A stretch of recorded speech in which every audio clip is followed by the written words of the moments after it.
title last week. They have a 12-3 record, the home field throughout the playoffs, but they would dearly love to close out their season by reversing an early season. By Braun Electric Shavers, it is through superior design that superior performance can be achieved. And by Epson America. When you've got an Epson, you've got a lot of company. The Metrodome in Minneapolis. It'll be wild. It'll be rocking tonight.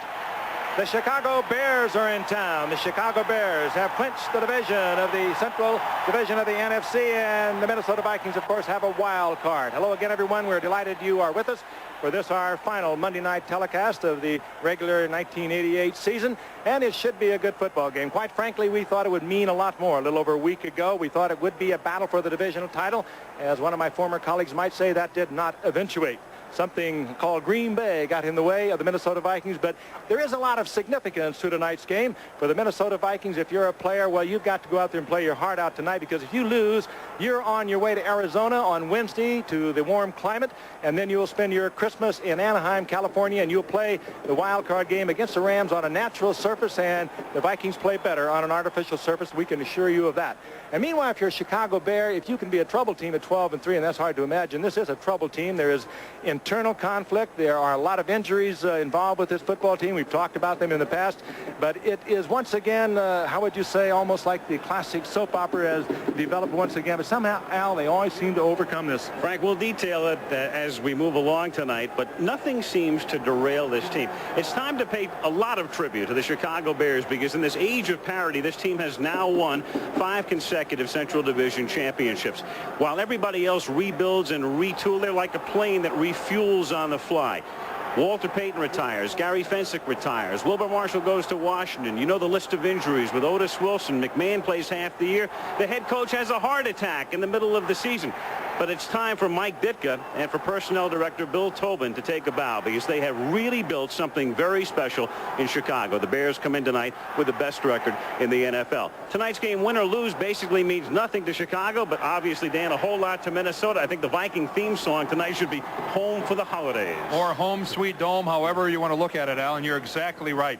Because Frank set it out for you at the very beginning of the show that the win or lose tonight, the Vikings, it matters whether they're home or away. Now, what does that really mean? Let's talk about when dome teams play outdoor teams, which is what we have with the Vikings and the Rams. When an outdoor team has to play a playoff game inside, they've never won. The dome team has won all 5 games. When they've had to play outside, where the dome team is on the road, the dome team has only won 5 of 18 games. That's why there is a sense of urgency for the Minnesota Vikings tonight. And one last thing. The Vikings believe they're going to meet the Bears again in the playoffs. It would have to be the NFC Championship game, and if they do, they want Chicago to remember tonight's game. And if they beat Chicago tonight, it will have meant 3 victories this season, granted 1 in preseason. But these two teams met in Sweden in the first game of the preseason schedule. Minnesota won there. Minnesota won in Chicago in October, and Minnesota, hopeful of a victory tonight, has just won the toss. And so Jerry Burns' team will receive the opening kickoff.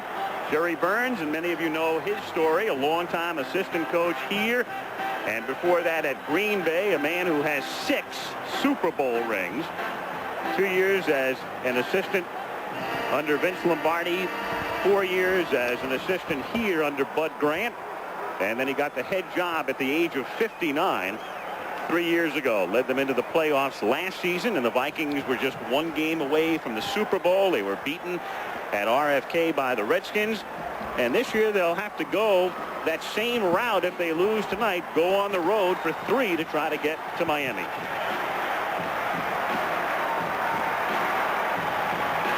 So the Metrodome sold out. The Vikings have sold out every game this season, so every game on their schedule, home and road, has been televised to the folks in the Twin Cities and around the state of Minnesota. Dropping back deep is Darrell Harris to receive the kick, and Kevin Butler to kick off for the Chicago Bears. And again, the only thing remaining, the only missing puzzle part in the playoff picture, where will next Monday's game be played? Anaheim or Minneapolis?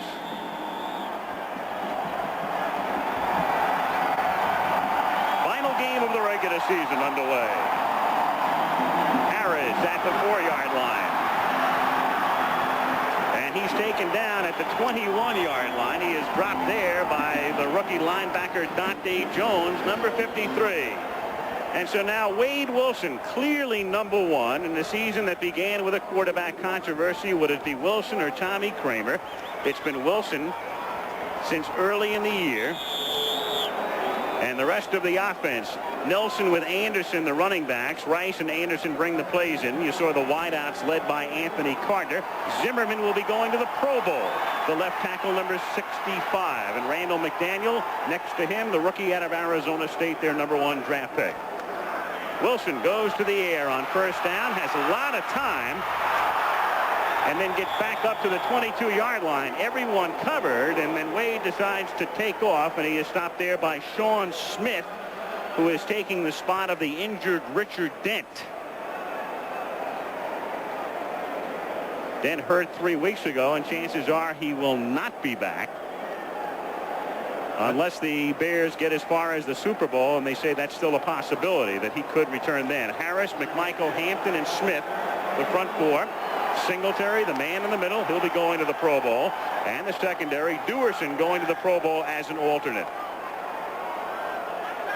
2nd and 10 from the 22-yard line as Wilson is protected well again, and the pass is incomplete off the fingertips of Steve Jordan. 3rd down. Al, you've already alluded to the Pro Bowl as to some of the players who are going, 2 who are not going. And many of the Bears, even though they're not too noisy about it, feel that Steve McMichael and Dan Hampton, their 2 fine interior defensive linemen, both should have been there. McMichael having the great year with 11.5 sacks, but they have not been selected to the Pro Bowl. As a matter of fact, the Bears at 12-3 only have 4, and the Vikings have 9 on the way to Hawaii. From the shotgun now on 3rd and 10 at the 22-yard line. Opening series. Safety blitz, and the pass is complete to Leo Lewis, but he's well shy of the first down. Stopped by David Tate. Dave Dewerson forcing the issue, blitzing from his safety spot, and Minnesota has to kick. I think we see something right off the bat that Wade Wilson told us last night, and that is that the Vikings aren't going to waste a great deal of time trying to run the football down the throat of the Chicago Bears. 3 plays, 3 passes, and I think we should look for that all night long out of Minnesota. They don't have a great deal of confidence in their ability to run the ball and run the ball successfully against the Bears. Another thing you can look for here, they've waived their punt snapper, Sam Anno, but there's a good snap by Chris Foote. And a good kick by Bucky Scribner, fielded at the 24-yard line by Dennis McKinnon, and he's tackled immediately by Reggie Rutland. 50-yard kick. And so Mike Tomczak, and this is a story we'll develop. He comes back. He separated his left non-throwing shoulder 3 weeks ago. Missed the Ram game, missed the Detroit game. Anderson and Suey, the running backs. McKinnon and Gentry outside. James Thornton, the rookie, starts at tight end. And the guys up front. Hilgenberg is a Pro Bowl starter, the center. The noisy dome. Chicago at the 27-yard line. And Tomczak throws to the 30, complete to Dennis McKinnon, who picks up about 3. He is stopped there by Scott Studwell, another Pro Bowler, one of the 9 for Minnesota. He's a backup inside linebacker in Honolulu. And we'll take a look at that Minnesota defense, tops in the league. Baker and Mays are on the left side, but the guys to watch, Millard and Dolman on the right side. The linebackers, Howard, Studwell, Solomon, quietly having an excellent year. He's been lost in the shuffle. Lee and Browner are Pro Bowl starters in the secondary. 2nd and 7. Anderson runs into his own man, runs into Bortz, and Scott Studwell gets credit for the tackle. 3rd down. And Mark Bortz appears to get up limping as he heads over to the sideline. He's not going to return to the Bear huddle. The left guard of the Chicago Bears out of Iowa, out of the game after only a couple of plays. And this is one of the things that's really been bothering the Bears, if you can be bothered with their record, has been their offensive line. They've had people hurt. Jim Covert missed most of the year at left tackle. Kurt Becker comes into the game now for Bortz, and Keith Van Horn, normally their right tackle, is out of the game tonight as well. 4 wide receivers from the shotgun on 3rd and 7. Tomczak throws incomplete. Intended for Morris. He was covered anyway by Isaac Holt, who would have made the tackle. They would have been short of the first down, and so both teams have to kick after failing to pick up a first down. And they work on Mark Bortz. Well, it's been that kind of year for the Chicago Bears at the very outset. Covert was injured. Dan mentioned they have had a makeshift offensive line all year long, and you don't feel comfortable going into the playoffs like that. No, but where they've been strong, Frank, is in the middle with Bortz, Hilgenberg, and Thayer. At least they've been solid there. Wagner's kick is a line drive, and Leo Lewis fielding on the run from the 34 into Bear territory. One man to beat. And he stopped at the 3. Ron Rivera saved the touchdown.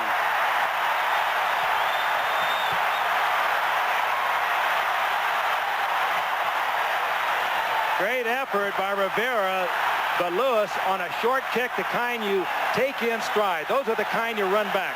Lewis stepped up about 8 or 10 yards, took it in stride, did not even look for a picket line, turned on the speed here, and Rivera saves the touchdown down inside the 5-yard line. Well, if anyone wondered about the speed of Ron Rivera, that is a sensational job of grabbing Lewis by behind. And you talk about a fingertip tackle. That's all Rivera got on the shoulder pad of Leo Lewis. He did not have the angle, folks. Leo Lewis had the angle. Let's see if it pays off for Chicago. 64-yard run back. 1st and goal from the 3, and Wade Wilson will try to throw it into the end zone, and instead throws it away. Everybody was covered, and you saw 3 white shirts around there, and Al Harris forcing the issue. 2nd and goal. When I say let's see if it pays off for Chicago, we've all seen numerous times where someone has made a great effort like that, kept someone from getting into the end zone, and then their defensive team seems to rise to the occasion and not let them into the, let them cross the goal line. Seen it a number of times already this year, and Vince Tobin's crew has done it repeatedly. And if they have to settle for 3, you can credit 4 points to Ron Rivera, just like that. 2nd and goal at the 3. No score, early 1st quarter. Wilson again. Touchdown, Steve Jordan.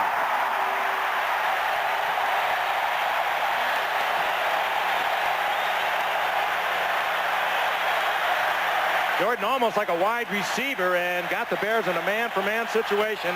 Came from the left side, angled out behind the wingback, and he was wide open. A little bit of confusion on the part of the Chicago Bears defense. They were moving around at this point.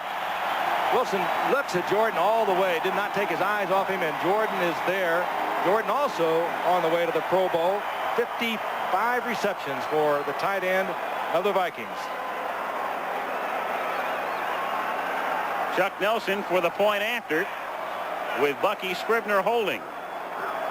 And a 64-yard punt return by Leo Lewis sets it up. Jordan makes his 55th catch of the season, his 5th touchdown reception. And I think you hit it, Dan. They are not going to fool around with the running game. The Vikings are here to throw the football tonight. Take a 7-0 lead, and of course the Los Angeles Rams are watching tonight with some interest, trying to figure out whether they'll be home next Monday or here. They were awesome last night against the 49ers. 7 sacks early in the 2nd quarter. They're on a 3-game roll, and they're going to be tough whether they play here or out there. Chuck Nelson to kick off. Thomas Sanders and Dennis Gentry are both back to receive for the Bears.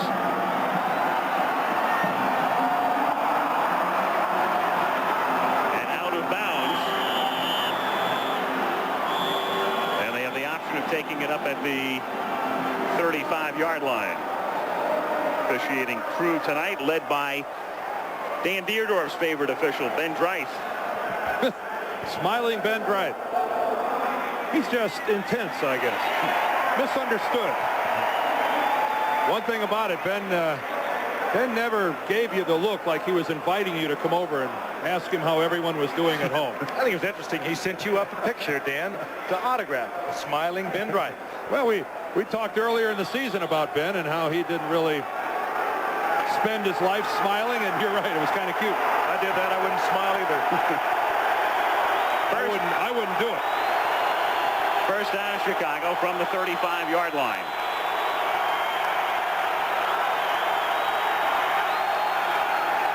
Tomczak to the air. And it's dropped by Morris right in his hands. Carl Lee was covering on the play. Morris, last year, a nice surprise, picked high in the draft, and it appeared that he would have a big year in 1988. He got off to a great start, but of late he's been seldomly used. If you're the Chicago Bears, the two guys you have to worry about are Chris Dolman and Keith Millard, 56 and 75, and that's one way to do it. The good old triple team. Jay Hilgenberg, the center, just automatically works towards the left and gets into Millard's face, and look for a 3-on-2 all night long in that situation. Mark Bortz, by the way, is back in there. This is Anderson on a draw, going nowhere. Stopped by Scott Studwell. There was a lot of talk in Chicago this week because Anderson has been fumbling of late, that Thomas Sanders would start. Ditka said no, and it's Anderson in there tonight again. Another Pro Bowl player right here, Scott Studwell. 12 years he's been working the middle for the Minnesota Vikings, and he does his job just floating behind the line. I don't know why the Bears that time tried to run to the overloaded side. They tried to run that delay into the three lineman side of the Minnesota defense. 3rd and 10 from the 35-yard line. They rush 4, and Tomczak throws incomplete. He threw it behind Glenn Kozlowski, the intended receiver. Isaac Holt, the nickelback, covering on the play, and Chicago is forced to kick again as Tomczak comes off shaking his head. Just man-to-man coverage. You can see it top of your screen. And Holt, fine coverage. Reading the eyes. Comes back to Kozlowski, and it would have had to have been the perfect pass to get in there. Tomczak, as he shook his head going off the field, felt he should have had it in there. Last time Wagner kicked, his 36-yard punt was brought back 64 yards by Leo Lewis. This kick is a higher and a deeper kick. Lewis at the 19-yard line. Tries to cut it back and can bring it only to the 25, where he's stopped by Dante Jones. 46-yard kick and a 6-yard return. 10:38 to go, first quarter. Minnesota Vikings 11 years ago. No running back has ever had a greater day. And we're back at the Metrodome in Minneapolis. It's always comfortable inside and quite pleasant outside as well. About 40 degrees in the Twin Cities today. Minnesota has it at the 25. They lead 7-0 as Wade Wilson hands off to Darren Nelson. And a 4-yard pickup out to the 29-yard line. It'll be 2nd down and 6. And we invite you to spend part of Christmas Day with us. The Kelly Tire Blue-Gray All-Star Football Classic from Montgomery coming your way on Christmas Day this Sunday at noon Eastern time. And then from Honolulu, the Eagle Aloha Bowl, Washington State against Houston. Tim Rosenbach of Washington State, who has kind of been lost in the shuffle because Aikman and Pete got all the publicity out west. But he's a good one. You'll see him on Sunday. 2nd and 6 from the 29-yard line. Darren Nelson again. And Sean Smith provides the greeting party.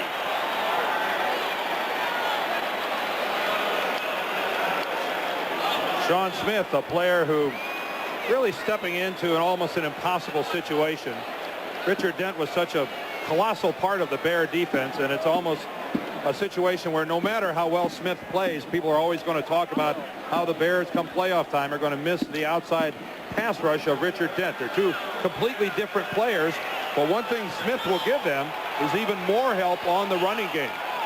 Just what the Bears need. They actually use two players. They bring in Troy Johnson. On 3rd and 7, they set up the screen, and the catch is made by Allen Rice, and he's tackled short of the first down. He only got to the 34, and Mike Singletary, by tackling him there, saves a first down. When you lose a Dent, you lose an awful lot. They bring in Sean Smith for the potential running down, and then they take him out, bring in Troy Johnson for the pass rush. So in effect, Dent actually represents 2 ball players on the field. Well, Richard Dent has been saying that he'll be back if the Bears should make it all the way to the Super Bowl, but no one in the Chicago organization, either their training staff or their medical staff, is being nearly that optimistic. And the Super Bowl, keep in mind, is still almost 5 weeks away. Scribner to kick, his second kick, and he angles it away from McKinnon and out of bounds at the 28-yard line. So from there, will the Bears begin their 3rd drive of the night? 8:22 to go in the first period, with the Vikings on top, 7-0. Where to begin? So many stories to be told tonight. Jim McMahon, there he is in uniform, has not played since October, could play tonight. But Tomczak gets the start, and with a good performance tonight, Tomczak would get the start in the playoffs as well. At the 28-yard line, first down Chicago. Anderson carries for a gain of about 6. It's very simple. I asked Mike Ditka last night. I said, if Tomczak plays well tonight, are you going to end all of the speculation after the game and say that he will start in the playoffs? And Mike said yes.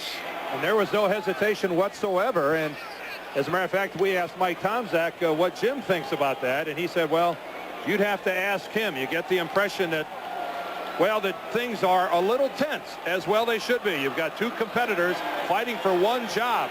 But clearly, make no mistake, the job right now is Mike Tomczak's to keep if he plays well. 2nd down and 5. And big number 73, a former Dierdorf teammate, Stafford Mays, came across. Stafford, who did play in St. Louis, the majority of his career was here in Minnesota before, released and then re-signed. Encroachment on a defense. That's a 5-yard penalty, and that's 2nd down. You see, that's what the players always went wild about, Ben, because he always talked about you like he didn't like you. Now, I know that that's not the case, but that stern countenance of old Ben there, he just, here's Stafford. He made encroachment sound like a felony. He did. I thought they were going to come and take him away. The Vikings a little banged up on the defensive line. Doug Martin is out. He won't be back for the balance of the playoffs. They're very talented defensive end. Henry Thomas not even suited up tonight. They're starting defensive tackle, and Tim Newton is hobbled a bit as well. So things are not all well up front for the Vikes here tonight. 2nd and inches now after the penalty at the 38-yard line. Anderson, and he has a first down to the 41. I think, guys, the interesting thing tonight is going to be if Tomczak doesn't play well, does Ditka then think to himself, well, now do I see if I can get McMahon ready for the playoffs, or does he stay with Tomczak all the way tonight? Very interesting, and the problem between the 2 quarterbacks has erupted throughout the ball club. One of the leaders of this team, Dan Hampton, was openly critical on the air radio show this past week of Jim McMahon. And McMahon, of course, fired a salvo back at Hampton, so there's a lot of bickering going on here. First down, that's Chicago's first down at the 42-yard line. Tomczak pump faking and then throwing it through Anderson's hands. And a marker is down as Tomczak goes down. And remember, Tomczak's coming back after that separated left shoulder. Oh, this is going to be a roughing the passer. There it is. Mays and Baker both coming in. Last week, a roughing the passer penalty on Millard cost them a touchdown. Quarterback, number 60. Well, we're going to see Al Baker here, number 60, take at least 2 and maybe 3 steps before he puts the hammer on Mike Tomczak. Now, let's see when Tomczak throws the ball. He had faked this right before. There's the throw. 1, 2, and look where the helmet goes. Right in the chin of Mike Tomczak. You cannot strike a blow to the head, either with your arms or with the top of your helmet. Now, granted, the quarterback loses some of his protection when he scrambles out of the pocket, but it's that shot to the head. That is going to get a flag every time, Al. Wasn't the late hit. It was a blow to the head. No question. And Baker has already served the 1-game suspension this season. At the 44-yard line, Tomczak to Anderson, and he tries to cut back. He loses his footing, and down he goes after a gain of 4, and another flag goes down. Ooh, Anderson saw something good back inside. He could have taken it outside also. Ordinarily, he would have made that cut. Ben Dreith, our referee from Central Casting. James Thornton, the tight end of the Bears, one of the guys involved.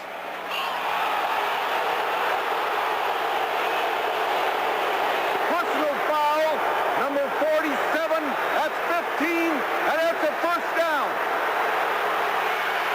Joey Browner, another Pro Bowler.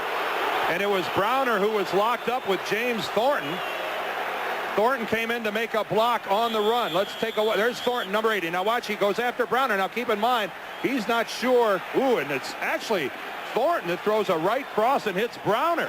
Well, I didn't see Joey Browner hit Thornton at all. And Thornton, with the of the massive arms, looked like he got a pretty good right cross right on the chin of Joey Browner.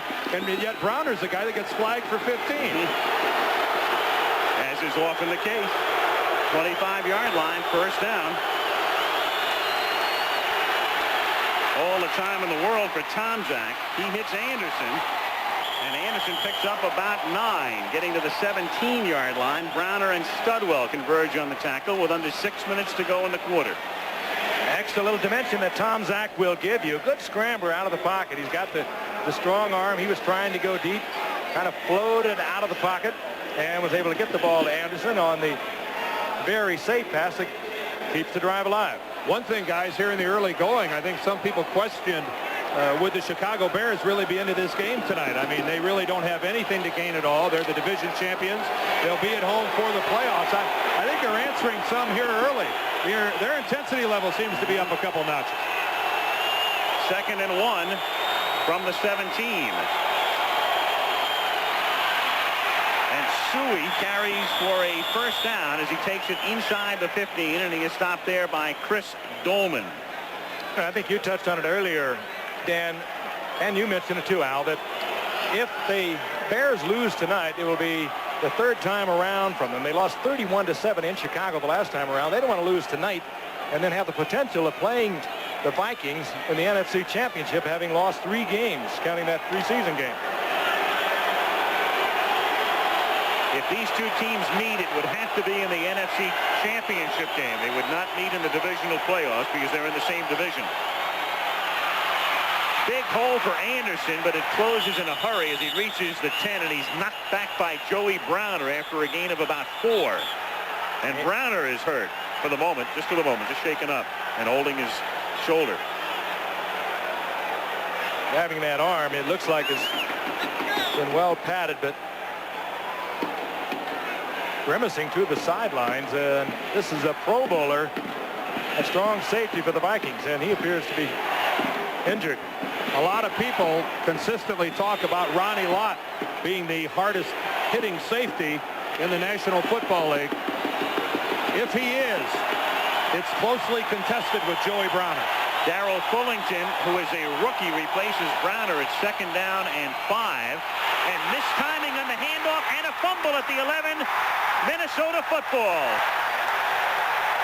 Suey dropped it on the mistimed handoff, and Jesse Solomon recovers. And those are touchdown towels in the great tradition of the Homer Hanky. Oh, and the old Mike Ditka would have been dancing all over the football field. He just sits there, but this is a collision right here between Suey. Tomczak late getting it there, tried to hand off with both hands. Suey never really had an opportunity. Well, for some reason, the Bears never even blocked Keith Millard. Watch Millard. Watch to the left side of your screen, to the right side, rather. Number 57, Tom Thayer is going to pull, and nobody's going to block Millard. Look at Millard come in there. If he'd have kept coming, he could have taken the handoff. Suey sees him, loses concentration on the football, and doesn't put it away. A blown play from the very beginning, at least on the offensive line. And Wade Wilson right to the air on first down on a roll from the 12. And he hits the tight end, Steve Jordan. And Jordan is out of bounds at the 21-yard line after a gain of 9. Jordan, who caught 7 last week at Green Bay.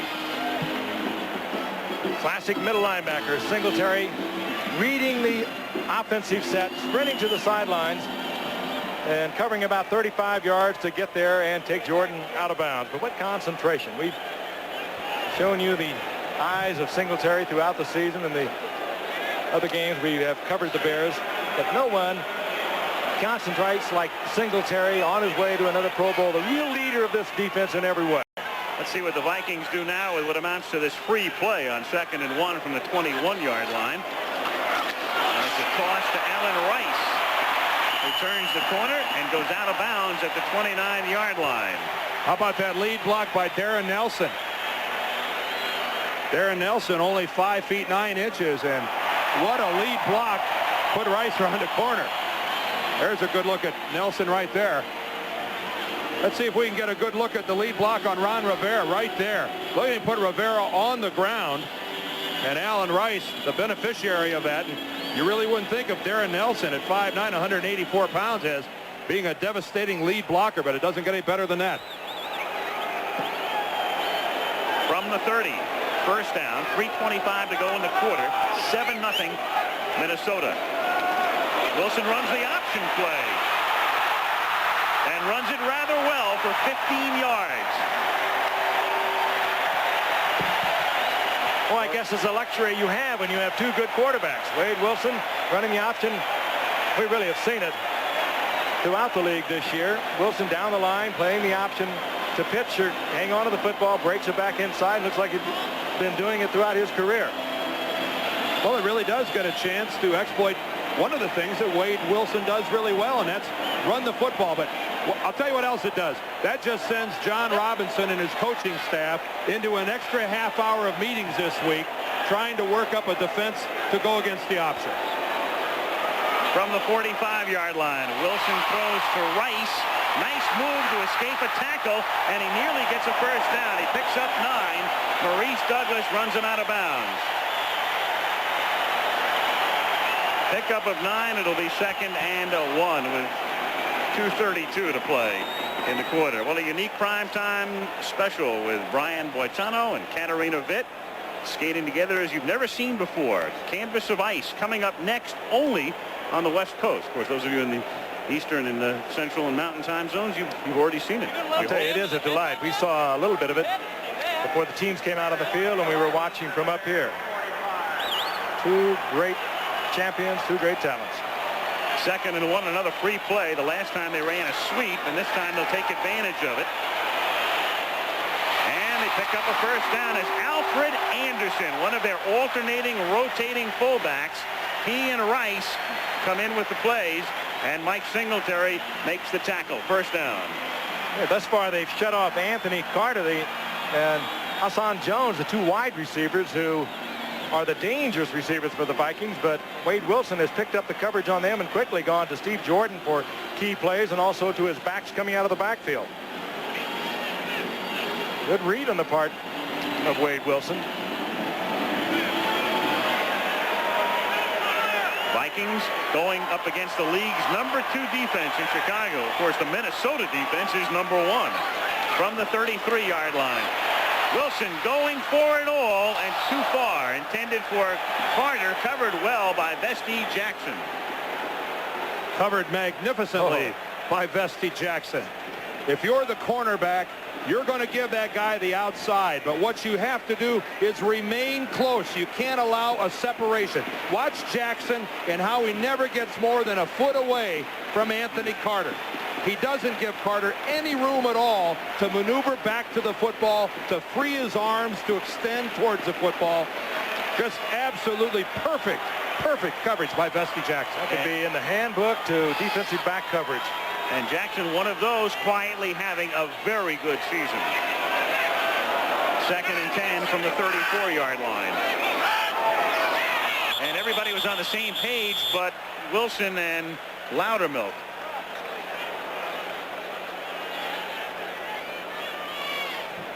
False start on the offense. About 3 guys moving. Well, Ben's growing up. About 3 guys are moving. Well, Kirk Loudermilk, the center, was not one of the 3 guys moving. You can take a look. The whole backfield's in motion. Tight end Steve Jordan, right tackle Tim Irwin. Everybody was kind of anticipating the snap of the ball, and Kirk Loudermilk just kind of passed on it. But not as bad as Ben passed on it. 2nd down and 15 from the 38-yard line. And Wilson throws it nearly intercepted by Maurice Douglas, and a flag is down to the 22-yard line. Hassan Jones, the intended receiver. Well, Douglas just flattens Hassan Jones. He was playing the football, but you can't play it right through the man and knock him to the deck. Well, I look at Douglas getting some support from his teammates, but we'll get a look at it here. Defense, pass interference, number 37. That's a first down. I don't think we need to discuss that very much. Blatant pass interference by Maurice Douglas, who I can't tell you what he must have been thinking, but he was playing the ball. Unfortunately, it was right through Hassan Jones. Well, manslaughter for that. First down, Vikings, 20-yard line. They lead 7-0. Late first quarter. Anderson to the outside, and Harris slowed him up, and then Morrissey comes in to finish him off at the 17-yard line. Boy, now they're asking an awful lot of Darren Nelson. They're asking him to block Al Harris, an outside linebacker, and I'm not so sure that Al, a defensive end / linebacker, is really quite the guy to the Vikings try to isolate on Darren Nelson. Only about a 100-pound weight advantage going the way of number 90 here. Nelson listed at 5'9", 184, and Harris 6'5", 270. 2nd and 6. Wilson going underneath to Jones, and he takes it to the 1-yard line.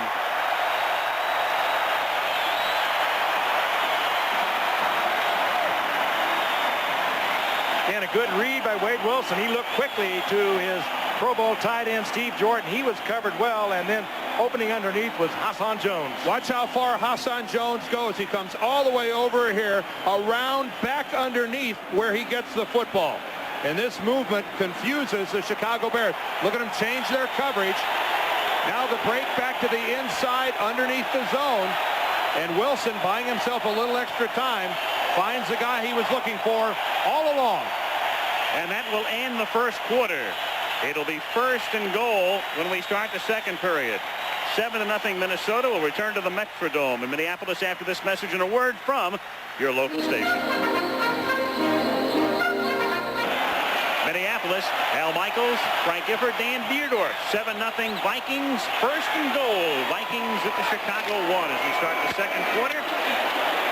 And they come up short as Alan Rice, the ball carrier, picks up about a half a yard. Steve McMichael in on the tackle. 2nd down and goal.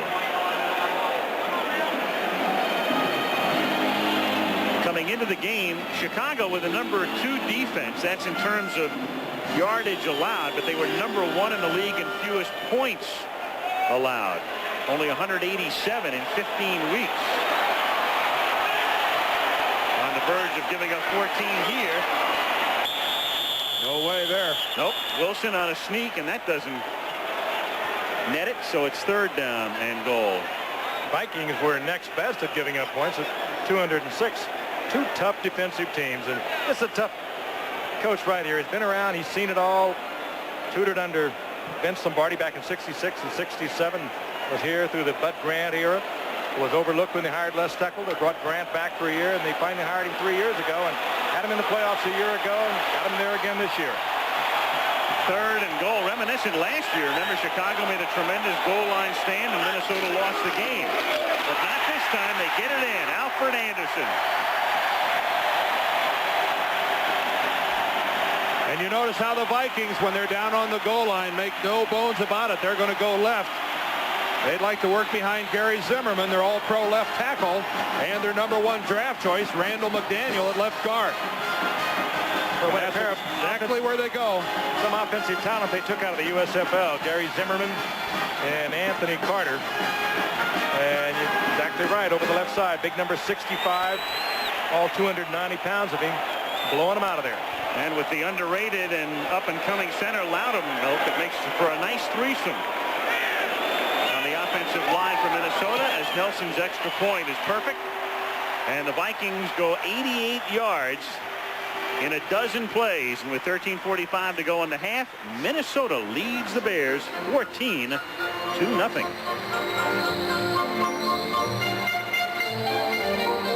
top. And so the Bears have already yielded more points tonight than they have on average in any game this season. And with Sanders and Gentry back to receive for Chicago, the question pops into my mind anyway, if Chicago doesn't get going here in the first half, will we eventually see McMahon? 5-yard line, Dennis Gentry. Now to the 36. Joey Browner makes the tackle. Well, earlier this week, you may have read about Ditka's remarks that they should turn this place into an armory and have livestock roaming here. So they've accommodated Big Mike. Mike Glenn, the general manager of the Vikings, is always more than willing to go along with Mike Ditka's comments. That's not bad. What did he call it last year? A roller rink. And what did the cheerleaders do? They wore those roller blades. They were all decked out in them again tonight as well. So Ditka is the source of a lot of giggles up here in Minneapolis. First down from the 35-yard line. Bears down by 14 as Tomczak throws errantly for Thomas Sanders. And it'll be 2nd and 10. They have Sanders and Muster now in the game, spelling Anderson and Suey as they are prone to do about every third series. Ditka was so positive last night about Tomczak. We don't know whether we'll see Harbaugh or even McMahon. McMahon ready to play again. Well, we asked Dick to tell us about Tomczak, what he really liked about him. The first thing he said, well, he hasn't let me get to him. And that's a pretty high criteria as far as Dick is concerned. Of course, he's calmed down considerably with the heart problem. But he also said he likes his arm. He likes his strong arm. And the fact that he's hung in there through all kinds of adversity. He is 2 for 6 is Tomczak for 12 yards. And he is now 3 for 7, but it's fumbled. No, it's not even caught, they say. It's incomplete. Sanders dropping it as he's hit by Browner. I thought he had control of it, and then it went out of bounds, but it's ruled an incomplete pass. Well, something tells me we'll take a look at it. From behind. Remember, you must have control of the football. And your feet down. And 2 feet down. He had control up on the shoulder. Boy, that's extremely close. He took a couple of steps with the football. You know, and a lot of it now is what's the definition of control of the football.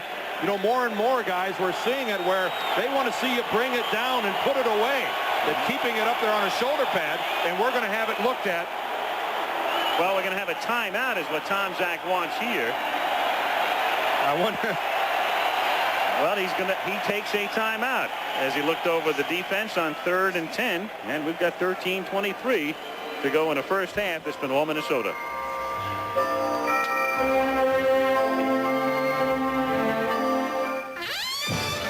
IBM presents You Make the Call.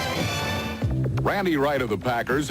1-0 19 years ago and 14-0 tonight at the 35-yard line. It's 3rd and 10. After the timeout, Tomczak under pressure and nobody even close. Tomczak had no choice. Safety blitz was on. He did not have enough men to pick up, and he just turned it loose to avoid the sack. Again, Bears looking sloppy in the pickup, and Tomczak just had to throw it away. You'll see 47, Joey Browner, will come into the screen. There he is, the safety. And he was getting help also from Jesse Solomon, sort of the overlooked linebacker for these Vikings, having a superb year. Ditka and Landry with Tomczak. A little counseling there. And McMahon also joining the conversation as Wagner sets up at the 20 to accept the snap. And he gets away a wobbly and a short kick toward the near sideline. And out of bounds it goes at the 27 with 13:10 to play in the first half. 38-yard kick for Wagner. Quick look at Harbaugh and Ditka on the sidelines. Harbaugh coming off a couple of good games for the Bears. That must have been a tough thing for him to swallow with Tomczak coming back. I guess he knew all along that he would, however, give way to Tomczak. Well, I think for Jim Harbaugh, it was quite a recovery. Played poorly in the Monday night game that we had out in L.A., but then really rebounded last week and came through with a win over Detroit. 26-yard line. The catch is made by Anthony Carter, and he goes out of bounds after a gain of about 6-5. Second down. Reminder coming up tomorrow, Tuesday night on ABC. Good lineup. Tony Danza, of course, heading the cast, and Who's the Boss, followed by Roseanne, the season's biggest new hit, and Moonlighting and 30-something. A strong lineup on Tuesday night here on ABC. 2nd and 5 at the 32-yard line. Wilson, who is 8 for 11, is now 9 for 12, and the catch is made by Hassan Jones at the 50-yard line. He's tackled by Mike Richardson. That's a beautiful grab, and also excellent protection for Wade Wilson. That looked like it was overthrown all the way, and Hassan goes high in the air and comes down with it. There's part of the reason that Wade Wilson is a 62% completion quarterback. When you had wide receivers that go up after the ball like that, I mean, that's a ball that I think it's safe to say half the time ends up being dropped. But look at Hassan Jones control the football, bring it back in, put it away. And when you're crossing the middle and know that more often than not you're going to get hit, you have to admire that concentration all the more. From the 49-yard line, Wilson throwing it away. Dan mentioning that great completion percentage for Wilson. There are so many numbers that are thrown at you as far as a quarterback is concerned, and we've talked about this in the past. If you look at yards per attempt, though, that is really a key. And if you're over 8 in that category, you're having a great year. And he's averaging 8.49. You're in a select few when you're doing that. And you go back to guys who, well, in fact, we have a graphic. There it is, 60-plus completion percentage and 8.5 yards a pass. Look at those names, and that's the company that Wilson is keeping this year. 2nd and 10 from the 49-yard line. And it's Anthony Carter making the catch at the 42. He's short of the first down. It'll be 3rd and a yard and a half coming up. Dan touched on something that helps every quarterback, but these two outside receivers, Hassan Jones and Anthony Carter, they have just no regard for their bodies whatsoever when they come across the middle. They concentrate all the way. Carter is a frail receiver as receivers go. Jones is not big either at 190 pounds, but they come across the middle as good as any two wide receivers in this game today. Well, the one thing about Anthony Carter, at only 177 pounds, the one thing that everyone found out early about Anthony is that he likes to go across the middle, something you wouldn't expect from a receiver that small. 3rd and a long one, and it may be too long for Anderson. I think he only got about half of what he needed, and he's pushed back by McMichael, and it's going to be 4th down and inches now, just outside the 41-yard line. And here's where being Jerry Burns gets to be a lot easier. When you've got a defensive plays like yours, it's easier to just go ahead and punt the football and let your defense play. And speaking of defense, the Bears so strong up the middle. When you have McMichael, Hampton, Singletary forming that triangle, tough to run on the inside. That time it was Steve McMichael stuffing the play on 3rd and short. But here's that situation where Burns says, what the heck, I'll go ahead and punt. Look at the way my defense is playing. They're going to try to draw Chicago offside, and they snap it just prior to the expiration of the 45-second clock. And a flag goes down as Scribner got hit. The kick goes into the end zone, but he got hit by Lemuel Stinson. And keep in mind, even though the new rule running the kicker is only 5 yards, with it only being a foot or a foot and a half for a first down, this will be an automatic first down for the Vikings. I think Mike's cardiologist just had a heart attack. On this play, Stinson only had one chance, and that was to either block it, and he's telling him right now, you don't go for the ball where it is. You go where the ball is going to be kicked. You go out in front of the punter, not right at him. And Stinson, and that's what Ditka was telling him. You don't go right at the kicker. You go out in front where the ball is going to be kicked, and you won't hit the punter. We've got a good illustration of what Frank is talking about, how Stinson has to angle himself to the inside, not so much head straight upfield. Here we are in Telestrator. Here is Stinson right here. He has to curve in, not take that straight shot right to the punter. Right here he has to bend, curve, get in front, take the ball off his foot, not run right into where the kicker is standing. First down, Minnesota at the 36-yard line, and Wilson will go to the air again. Protected well, but nobody can get open, and he throws it away with 10:29 to play in the half, and Minnesota leading 14-0. Meanwhile, that's as emotional as I've seen Ditka get post-heart attack on the sideline. Well, I think that Mike knows what's at stake here. He doesn't want to go into the playoffs with a poor performance, and here is the Mike Ditka that has said, it's a new me, I'm going to be calm. But you can hardly blame the guy. He doesn't want his club laying an egg on the eve of the playoffs. This is national television, and he doesn't like to be embarrassed. Well, you saw Vince Tobin for the moment come over to try to get him calm. There's a little concern over there when Ditka gets this way right now. You better believe it. Well, then his club ought to try playing a little better. Well, 3rd down and 10 with Steve Jordan, the intended receiver. It's been a tough week. The conflict between Dan Hampton, the criticism of quarterback Jim McMahon and the firing back of Jim McMahon. This is a very antsy football team, and that's hard to believe. They've won 5 consecutive divisional titles. They're 12-3. A win tonight. They have the best record in pro football, and yet this is a very precarious team going into the playoffs. Well, a look here. Only 3 teams that have lost their last regular season game went on to win the Super Bowl. None since the '75 Steelers. So teams like to get a little momentum, obviously, going into postseason. It's called confidence, and it's called momentum. 3rd and 10 from the gun. Wilson, too deep, intended for Leo Lewis, and back there with him, covering on the plate, was Maurice Douglas. Boy, and there's something you've seen the Bears do a million times. Have someone make a mistake, put all sorts of pressure on their defensive team, and look how they respond. If you're a Chicago Bear fan, you have seen this before. And this time, like Vesty Jackson before and Maurice Douglas, not playing the football, playing Leo Lewis. They're fortunate to have had him. They lost Sean Gale, their free safety, early in the year, and Douglas has really come on at that free safety spot. Stinson takes a slower rush that time as Scribner gets it away. And out of bounds at about the 11-yard line. Yeah, it's funny. I was watching Stinson. It looked like he was looking for somebody to block him that time. Yeah, if he would have run into the kicker again, his next contact would have come from Mike Ditka. He's going to kick the ball. Watch Stinson go in there. He might as well be wearing a sign that says, hit me, hit me. That's about as far away from the punter as you can get. 1st down, Chicago. Now from the 12-yard line. They trail 14-0. Tomczak throwing high. He's really been off target. Brad Muster, the intended receiver at 2nd down, 10.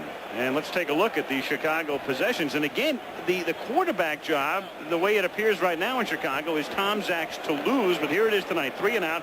3 and out, 7 plays and a fumble by Suey and the mistimed handoff, and then 3 more and out again. But guys, tell me if your impression was the same as mine. He's going to be given an awful lot of leeway by Mike Ditka. Keep in mind that Mike Tomczak is shaking off some rust here tonight. He's coming back from a separated shoulder on his non-throwing shoulder. Ditka's going to give this guy all the room in the world. 2nd and 10. It's Anderson. And he's run out of bounds near the 20. I think, Dan, that he's going to look at this whole first half and then have to make a decision at halftime. Do I stay with Tomczak again and have him be my guy in the playoffs? Because if he's thinking at all about McMahon in the playoffs, he's got to get him some playing time. Further, what Dan said, he's also going against the #1 defense in the NFL, and specifically the #1 defense against the pass. Meanwhile, lost in the shuffle here is Neil Anderson, who just went over 1,000 yards for the season on that last 9-yard pickup. There he is. Good average, too. The league average is exactly 4. 3rd and 1 from the 21. Anderson trying to add some more instead. Well, he's on his way to going back under 1,000. Studwell and Solomon drop him back at the 19. And it's cumulative, too. Once you go over 1,000, you can't go back under. Solomon is one of the Vikings that head coach Jerry Burns feels has been playing just about as well as his Pro Bowl players. Let's watch number 54 and number 55.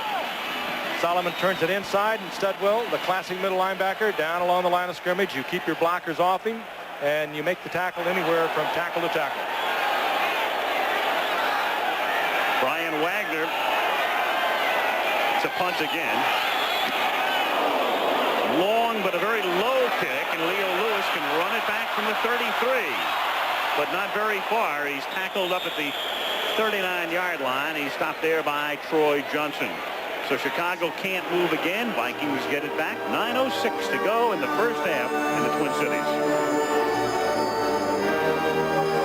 First is Anthony Carter has some room and is run out of bounds after an 8-yard pickup.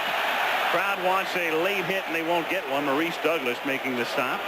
Wade Wilson throwing a nice block. He threw the block on Ron Rivera and put him down. Wilson kind of doing it all here tonight. Running the option, blocking on reverses. There's Wade in the bottom left of your screen. Watch him go right down on Ron Rivera, who had a play on Anthony Carter. That gives Anthony another 5 or 6 yards. And Maurice Douglas thought about throwing him to the ground and wisely held up. 2nd and 2 at the 47-yard line. Oh, there's movement.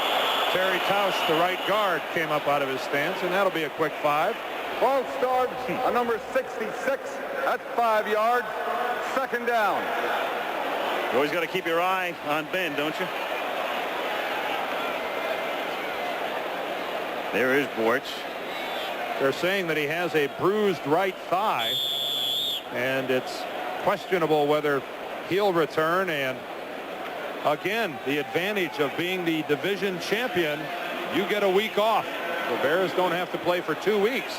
And anytime you get an injury in a game like this, that extra week of recuperation is key. So they're minus Bortz and Van Horn now on 3rd and 7. And the catch, no, it's dropped by Steve Jordan. And Mike Singletary proving he can do it all, rush or cover, and certainly tackle, making the play. But if you're Minnesota, this is the matchup you dream of, getting your tight end locked up one-on-one with the middle linebacker, because middle linebackers aren't supposed to be able to get that far downfield running with the modern-day tight end, especially a guy like Jordan with his speed. But not an average middle linebacker. Oh, what a great play. He didn't even see the ball until it was in the hands of Jordan, and he flicked it away. I mean, that's a touchdown against most teams in this league. 3rd and 7. Bears rush 5, and wide open for a first down is Anthony Carter.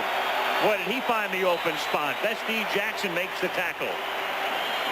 Beautiful downfield move by Anthony Carter, who sells Vesti Jackson that he's running a fly pattern, and body control extraordinaire. Watch Carter sell the deep route and just stop. I mean, just stop.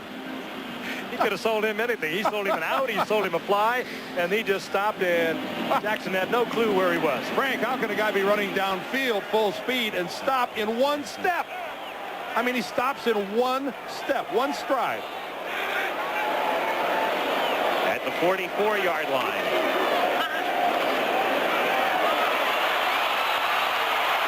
Tackle from behind, and the sack recorded by Dan Hampton, who missed him the first time and just kept pursuing and gets him from a rear.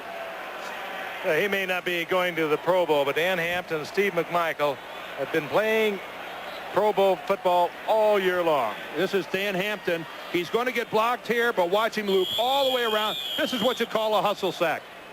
This is where a guy is blocked. He's out of the play. Watch Hampton end up way to the inside when Wilson scrambles. It's easy to quit there and not keep going, but watch him fight, make the turn, make the 180, come back and get him. Well, and the slack they've had to take up with Richard Dent out of that lineup. That's 9.5 sacks now this season for Hampton, who's shaken up, and 21 sacks for he and McMichael, the 2 tackles. And is there a flag on that play? Yeah. You betcha there is. Gustafson, the intended receiver, and he was blanketed in more ways than one by Vesti Jackson. Jackson up tight on the bump and run, tried to stay with him. And Gustafson had him beaten, and he got the arm in there. Yeah, and I bet it's the left arm, too, with that flag coming out of the deep secondary. Let's watch Jackson's left arm. Yep, there it is. See how he gets it around behind? That's so apparent to that referee far down the field. See, look at that left arm. That's going to bring it every time. And what that does, it turns a 2nd and 18 into a 1st and 10. Not a pretty thing for Mike Ditka to watch. Bears very shaky here in the first half. it's been a shaky week. We've already talked about the problems internally, and what he's seeing on the field, he's not liking at all. At the 45-yard line.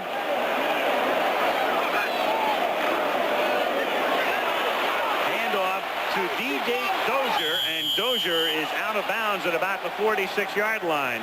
Now he backs up Darren Nelson. You'll recall Dozier was hurt in preseason. He was hurt in the game in Sweden when these two teams met. He's been slow in coming back.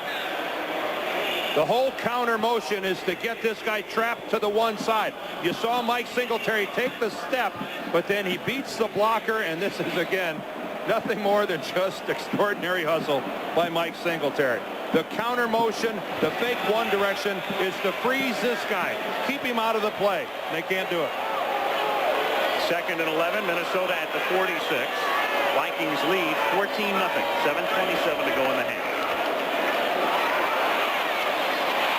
At the 40-yard line, the catch is made by Dozier. And he's stopped by Jim Morrissey. It'll be 3rd and about 5 at the 40-yard line. Bob Schnelker, former teammate of mine, is the man who sends all the plays into the Vikings, calls them on the sidelines, and then sends them in with the receivers or the running backs. Schnelker, a 3-time Pro Bowler in the 7 years that I played with him in the Giants. Talked to him earlier. Did you ever think about a head coaching job, Bob? He said, well, I interviewed last year for Green Bay, but they think I'm a little old for it now. And then you turn around and look at his colleague, and he's 62 years old. 3rd and 5, inside handoff to Rice, who tries to turn it back and has no room inside, thanks to Mike Singletary, and Rusty Jackson coming up to help out, so we'll have to punt. Same man. I know it might seem redundant, but what are we going to do? We've got to call the guy's number.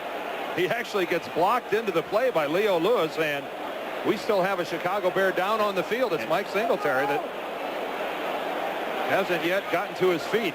Well, this is the last thing in the world Chicago would want to have happen tonight. They can lose 90-0, but to lose somebody to an injury for the playoffs, and not that this is the type of injury here, it doesn't appear to be initially, but it's the last thing that Chicago would want to have happen tonight, to lose a starter. Well, as far as raising Mike Ditka's heart rate, there's not a player on the field that he could afford to lose less than Mike Singletary.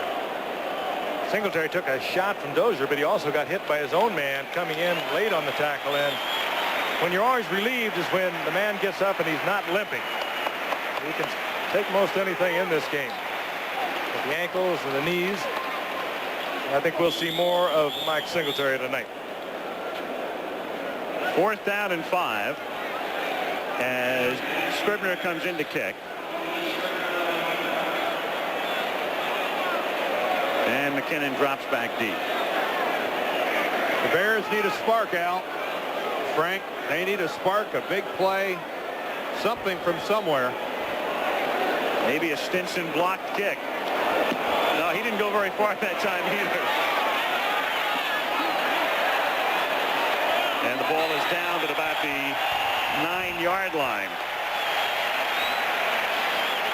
Walker Lee Ashley downing it there, and we'll stay here after the 30-yard kick. And what about a most memorable moment for that man, Mike Singletary? And we'll get that queued up for you. And a smile on his face, and that would indicate that there's nothing serious. Yeah, 5:49 to go. When you see the ice towel on the back of the neck, that's a pretty good indication. And he just got his bell rung. He just got a hard hit to the head, and he's just trying to shake it loose.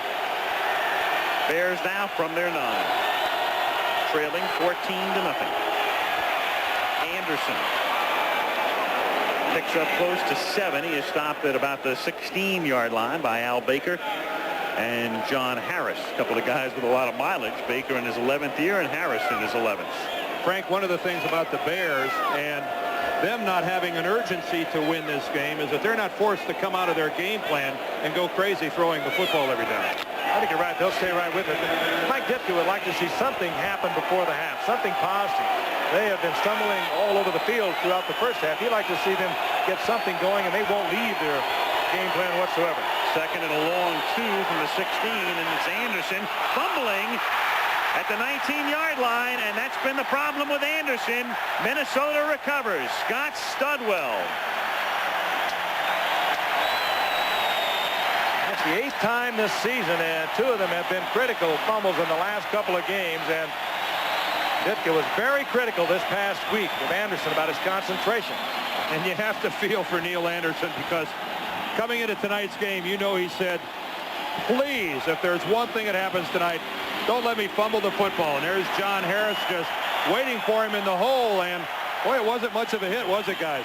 No. Hardly a jarring tackle, forcing that ball loose. So that's a burgeoning problem now for Neil Anderson, who is in distress as Minnesota takes over at the 19-yard line.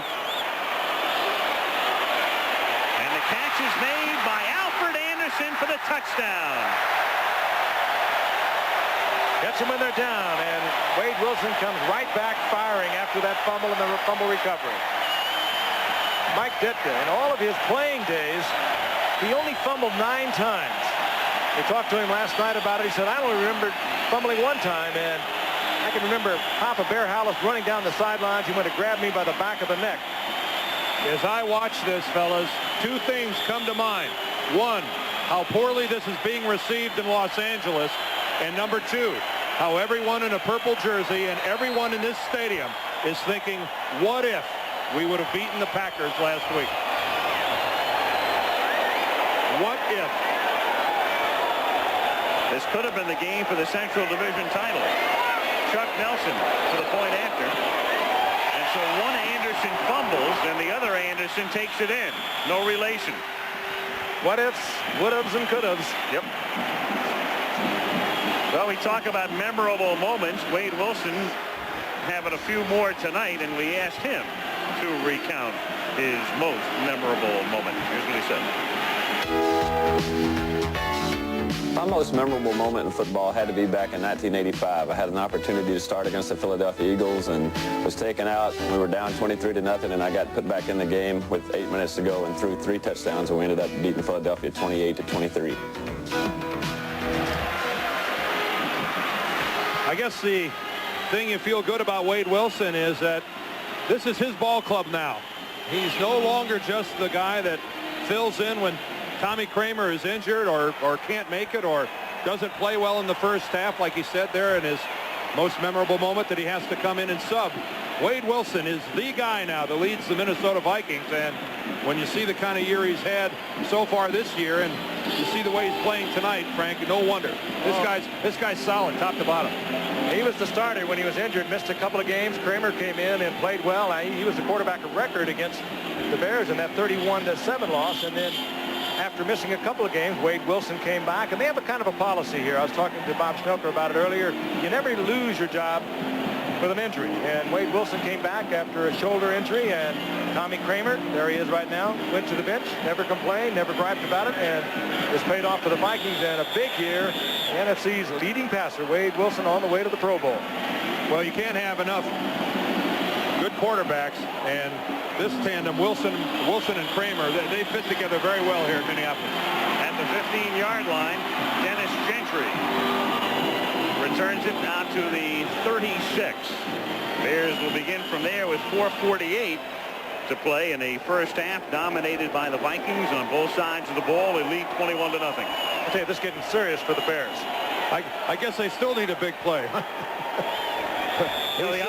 We shouldn't have started talking about it. The irony is there's Sanders in your picture. They had talked about him replacing Anderson if they were to make a change.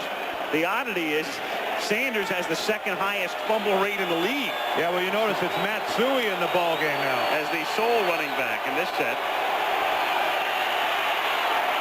And Tomczak throws another incomplete pass intended for the tight end James Thornton. And I'm telling you, the second half is going to be very interesting to see what decision Ditka makes in regard to that man who has not played since the end of October when he hurt his knee in the New England game. 1985, the year the Bears won the Super Bowl, we were here for a Vikings game, and the Vikings were leading 17-9.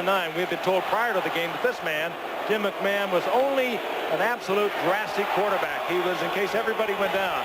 But with a 17-9 lead, Ditka brought him off the bench. First 2 passes, touchdowns, and the Bears went on to win it going away. 2nd and 10. And Tomczak, another bad pass. He's now 2 of 11. Intended for McKinnon. That's 6 straight incomplete passes, and it's 3rd down and 10. Yeah, you'd like to pull for him, but that's 2 passes. Receivers were wide open, and a little bit of pressure, not much. Not going to get that much protection against the #1 defense in the league very often. And he just flat missed them. Jesse Solomon is the injured Viking. You know, they have 9 guys going to the Pro Bowl, but here's a guy, and you talk to the Vikings and Jerry Burns and all the people who see this team play every game, and they say, don't forget about this guy right here. He's been having a heck of a season, but he's just been overlooked. Well, of all their defensive people up front, Jesse Solomon is probably their best athlete. Fine speed, outstanding quickness, averaging 114 tackles in his 3 years. That tells you what kind of pursuit he has and ability to get to the football, and more than just a casual observer there. I think it's interesting to note, here's a guy who leads the team in tackles, and yet Studwell and Browner and Millard and Lee and Dolman are all going to the Pro Bowl. Well, I'll tell you something about the Pro Bowl. You always go a year after you deserve it, and you always seem to make it a year after you don't deserve it. It's almost like a delayed reaction. Because what happens is every team in the National Conference votes for the Pro Bowl, but not all of them played the Vikings this year. So it really takes a while. It takes that extra year for a guy like Jesse Solomon to get that notoriety. Exactly. 3rd and 10. And Tomczak, Morris saved him on the play. Morris was going back toward the middle of the field and then had to stop to make the catch. And that baby wasn't thrown on the money, but it's a completion anyway and a 1st down at the 50. I'll tell you, that was a good pass by Tomczak. That's a better pass than you think, Al. Pressured right out of the pocket. Now, this is a hard ball to throw. I mean, he's off balance. He knows he's got to get rid of it. He was up in the air when he released it, and that ball, as Ditka said, he's got a strong arm because that ball traveled about 25 or 30 yards. Now, give Morris a little credit here, too, for coming back. Yeah. At the 50-yard line. 1st and 10. Boy, tough crowd up here tonight. Jeez. Well, I mean, that was under pressure. Just about as good a throw as a guy could make. At the 50. Anderson stopped by Millard. Talking to Keith Millard down on the field before the game, he said, I want to tell you something. I'm fired up about playing this game tonight. This is my first Monday night game. Here's Millard right here, and this is just steady defensive line play. This is why the guy's going to the Pro Bowl. Takes on Tom Thayer, just fights right through his head across the line of scrimmage. When he first makes contact with Neil Anderson, he's on the Bears side of the line of scrimmage. And he said, hey, I am ready to play tonight. I want the exposure. 3:43 on another injured Viking, and is that Chris Dolman, 56? No, I don't want to speculate. Well, yes, it is. And we can see from that angle. Yeah. Ooh, this has not been a real good series for Jerry Burns and the Vikings. Again, they're looking at the leg. And Dolman in obvious pain. Of course, the same thing would apply to Minnesota, almost to the same extent as it would to Chicago. The last thing Chicago would want to have happen is to lose somebody in a meaningless game. This is not what you'd call a meaningless game for Minnesota. They're fighting for home field. But it would be excruciating to lose somebody under these circumstances. It's actually Anderson and Millard that fall on top of Dolman right there after he's on the ground. And he is walking off without assistance, so that's a good sign for Viking fans. 2nd and 8 now for Chicago at the Minnesota 48-yard line. 3:34 to play in the half. Al Noga comes in to spell him, number 99, a rookie out of the University of Hawaii. Nico's brother. And Tomczak to Gentry. He makes a juggling catch. Beautiful catch at the 14-yard line. Coverage by Browner. Gentry has given the Bears so many big plays this season. And simple down and in, and then a break to the outside. Tomczak under pressure again by Millard. Fires the ball just as Gentry was breaking to the outside. Well thrown ball. Almost dropped. Dennis Gentry made that catch appear harder than it was. The ball right there for Mike Tomczak, and excellent concentration by Dennis Gentry. Boy, did he stay with that or what? First down at the 14. Crowd trying to make it difficult for the Chicago signals to be heard. Draw Kasui in a big hole to the 8-yard line. Gain of 6. Stopped by Ray Berry, the linebacker. No relation to the New England coach. Second down and 4. Here's Berry, second year out of Baylor. Chicago. 1 touchdown in the last 2.5 games. And that was a quarterback draw by Jim Harbaugh. In that game last week against Detroit. That's the Rams watching tonight. They held them to 3 points. And a totally dominant performance by the Rams a couple of weeks ago out in Los Angeles. And a totally dominant performance here thus far by Minnesota as we come to the 2-minute warning at the Metrodome. 21-0 Vikings.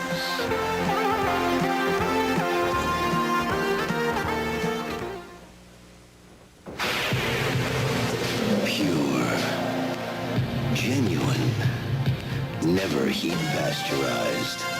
A beer that's made unlike any other. Cold filtered to give you the rich, smooth taste of real draft beer. That's the mark of a great beer. Cold filtered Miller Genuine Draft. It's as real as it gets.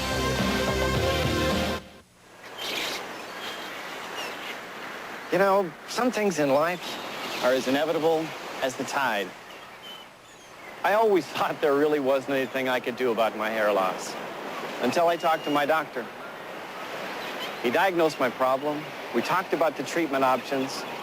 It's good to have the medical facts. And the fact is, there may be some hope for me. See your doctor if you're concerned about hair loss.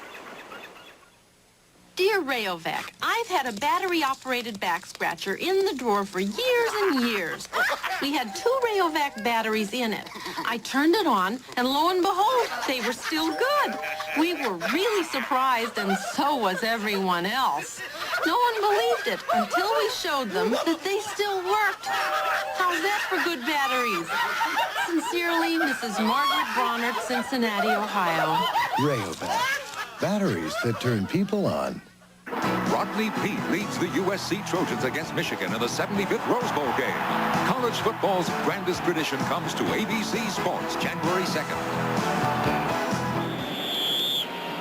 Second down and 5 at the 9. What happens when Chicago gets inside the 10? Will they take it in for a touchdown? 4/5 of the time. The league average less than 2/3. So the Bears know what to do when they get the ball deep in their opponent's territory. That's surprising as rarely as they get there. Second down and 5 from the 9-yard line. And Sui again for a first down at the 3-yard line. It'll be first and goal. You know, we just had a graphic showing how Chicago has had trouble scoring touchdowns, and we followed up by telling you how well they do inside the 10-yard line. And it's a club that I guess maybe ought to organize their offense around trying to get to the 10-yard line, because once they're there, they score. Well, the Vikings are going to try to organize their defense because they have taken the time out here with the first and goal upcoming and 1:42 to play in the first half. Vikings have been very effective keeping their opponents out of the end zone also, and up until the opening quarter of the Green Bay game last week, the Vikings had not given up a touchdown in 17 quarters.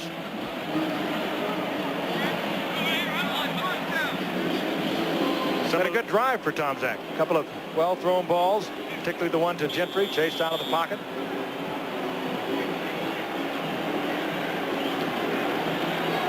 .142 first half. First and goal from the 2-yard line. Sui and Anderson are the running backs.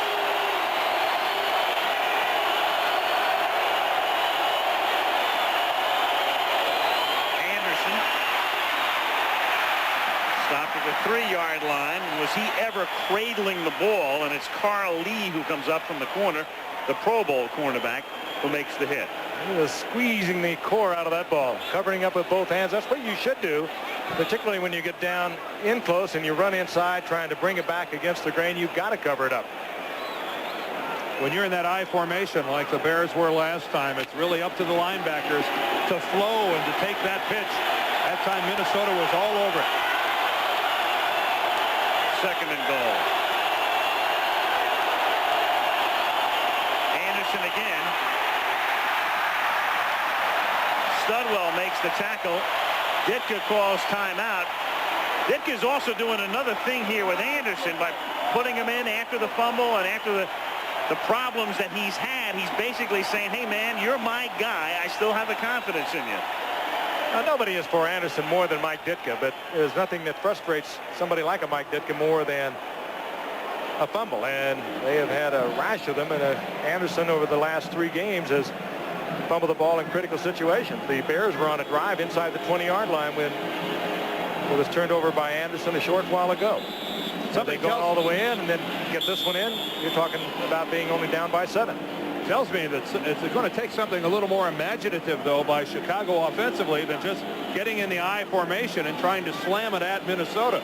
I mean, that last run by Anderson was the most basic play in the Bears offense, and I just think it really plays to the strength of the Minnesota defense, their ability to flow to the football. You got an agile quarterback, maybe something with a little bit of a rollout to give Tomczak a chance to look it over. Come up in a double wing on 3rd down and goal from the 3. And give it to Shuey, and he stopped at the 1-yard line. Well, so much for the imagination. And it's going to be 4th and goal. And a timeout is taken by Minnesota. Well, they try a trap. You see Kurt Becker, the guard, pulling and trying to get across, but you see Studwell come in. Ray Berry, the other linebacker, down on the legs of Matsui. And boy, you just can't play goal line defense any better. We've seen these last 3 downs. Quick trap stuff, Dan. You well know that's good stuff down there inside the 1, about the 2-yard line. But oh no, I like the call better than the previous 2 for sure. You get so much pursuit behind it. They got the yard and a half out of it. But they're going against the number 2 defense against the rush in the league. The Bears number 1 and the Vikings are number 2. And they've tried it 3 times.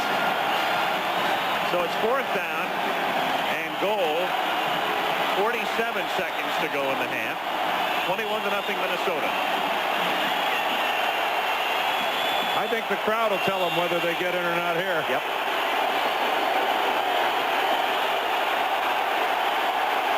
This time they send Gentry and McKinnon both split left. I'll never hear the count.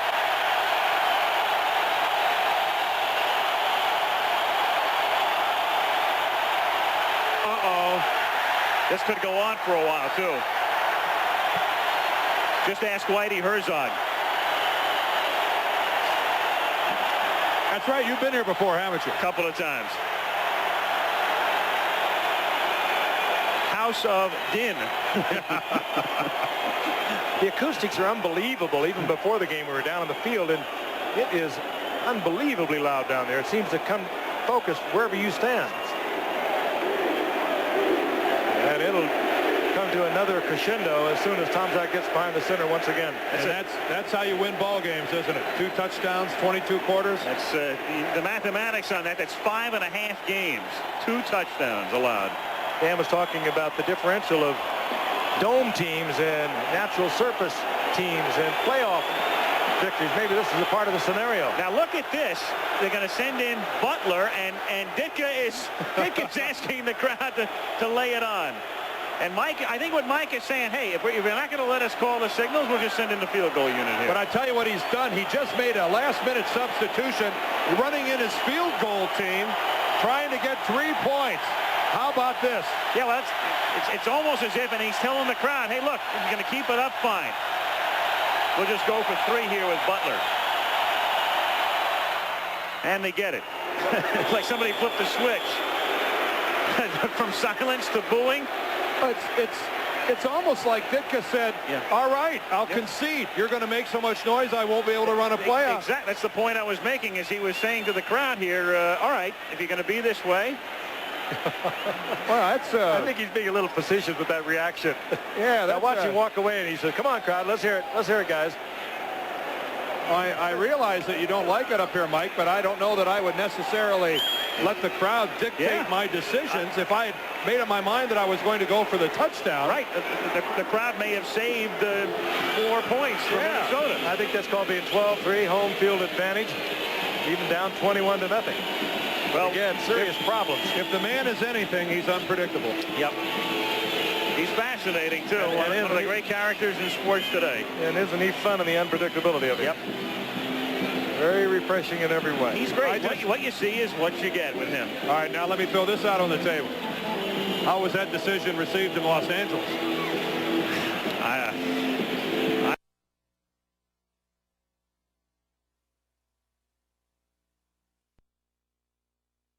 I don't think they hold out much hope for Chicago right now anyway in Los Angeles. They would have had a lot more hope if it would have been 21-7. You just broke the table. Yep, that's a heavy one. 21-7, they have a lot more hope. Would have been received a lot worse if Minnesota was still playing outside. At least if the Rams have to come here. It'll be a lot better than the last time the Rams played a playoff game in Minnesota. I like playing at the Met. Great ballpark. At the 1-yard line, DJ Dozier brings it back out to the 23 with 39 seconds now remaining. And halftime approaches. And here's what we'll have for you at the half. Mike Webster, will he retire? Well, Lynn Swann, his teammate for so many years in Pittsburgh, we'll find out from a long-time Steelers center, the last link to the past. And well, some impressions. I don't know if that means Rich Little will be here or what, but some final impressions in regard to the 1988 season. At least Billy Crystal. From your humble correspondence. And look at this. The Vikings with a 21-3 lead go to the shotgun. Into the air, and it's dropped by Allen Rice. 33 seconds now. A lot of confidence in your quarterback, Wade Wilson. You let him put it up. One thing that could hurt them is to turn it over and let the Bears have an opportunity to put some more points up there. Pretty high percentage pass. Not so high percentage that it couldn't be dropped by Rice. Meanwhile, Singletary is in there. There he is, number 50. So he was shaken up, but he was in there. And for Minnesota, Dolman was in defensively on the last series, and they say Solomon is fine and may return. You're updated on the injuries, and here's the sack by Troy Johnson, number 92, back at the 17-yard line. And then Dry signals a Chicago timeout. They'll take a timeout with 3rd and long and hope to get the ball back. Look at Singletary's helmet. That mark wasn't there when we started this game. No wonder they were putting an ice cold towel on the back of his neck. That abrasion was not there at the beginning of this contest tonight. Looks like it could be some company's logo. Looks like it could be a face mask, part of a face mask of a Viking helmet. The eyes of Mike Singletary. Funny, we were out here yesterday watching the Bears practice, and a couple of the Bears linebackers yelled at us while they were going through some of their drills. "You going to show us Singletary's eyes tomorrow night?" I think a little good-natured ribbing about the exposure that Mike Singletary gets. And little did they know we were going to show his helmet instead. Chicago is out of timeouts, and Minnesota will run the clock out. So that'll do it. Again, Minnesota fighting for home field advantage in the wild card game, which will be played next Monday, either here or in Anaheim. And it's the first half controlled and dominated by the Vikings. And again, the report on Solomon is just a bruised knee, but there he is being assisted off the field. Doesn't appear to be serious. And 61-year-old Jerry Burns leaves the field with his team in control by a score of 21-3. We'll return to the Metrodome after this message from the NFL, a word about an upcoming show on ABC, and a word from your local station. Coming up at the half, Mike Webster, the last link to greatness, just maybe. The Metrodome in Minneapolis, Al Michaels, Frank Gifford, and Dan Dierdorf. Final game of the regular season. And again, if you tuned in late, Minnesota wins tonight. They host the Rams here next Monday in the wild card game. If they lose tonight, they go to Anaheim to meet the Rams. That's what's at stake. 21-3 Vikings. Minnesota kicking off. Nelson puts it in the air.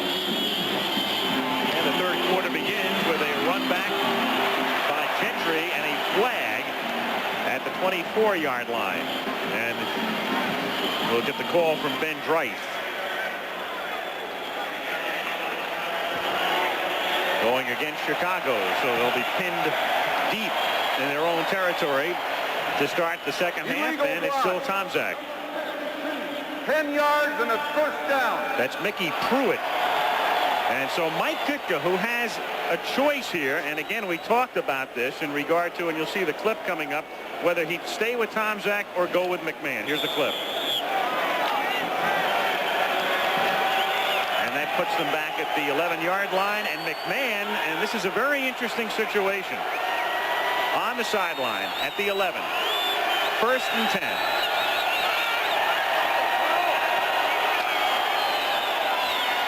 Anderson takes it out to the 18. Tomczak, and a flag goes down. Tomczak obviously did not have a good first half. Ditka's got to think about the playoffs, and Tomczak appears to be his man.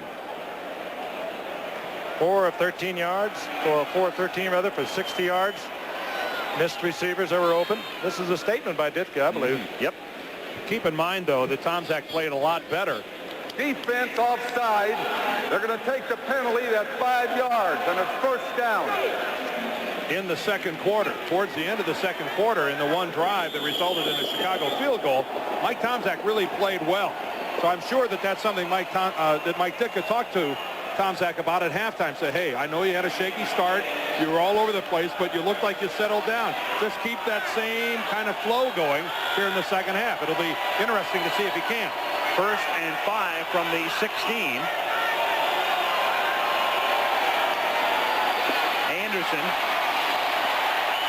Gain of 1. It's now second and 4. I know one thing. I'd love to hear McMahon's radio show tomorrow morning. Talk about a penny for somebody's thoughts. Speaking of pennies and dollars, this ABC Sports exclusive is being brought to you by Miller Genuine Draft. Cold filtered for real draft taste. It's as real as it gets. By Ford and your Ford dealer. Have you driven a Ford lately? And by Tots Champagne. Experience Tots tonight. The other thing I think we got to bring out about Jim McMahon is Matt Suey's still down on the ground, holding his right ankle not up. But as we talk about McMahon, now here's a guy that hasn't played since October. I mean, we're assuming that he's dying to get in there tonight. They're down 21-3. I mean, how much constructive work could Jim McMahon get done in this, in these set of circumstances? I don't know. It's a very capricious thing, the knee, and of course they thought McMahon would be ready. They activated him last week as Suey is being assisted off the field. They activated McMahon last week, and then late in the week on Friday, I believe, that he went to an outside doctor, his own doctor, and the doctor advised him against playing. And so when they thought they could get him back last week, they couldn't medically.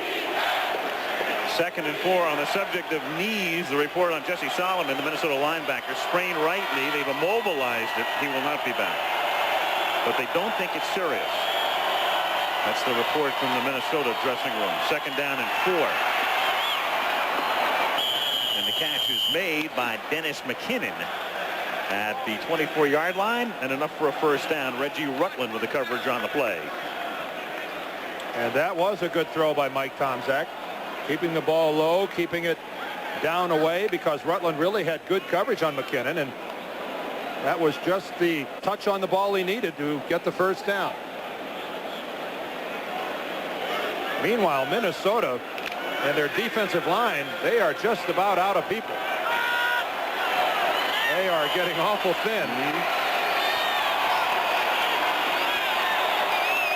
Thomas gone, Newton gone, Martin, who was a starter, gone to surgery. Tomczak deep. McKinnon out in front. Touchdown.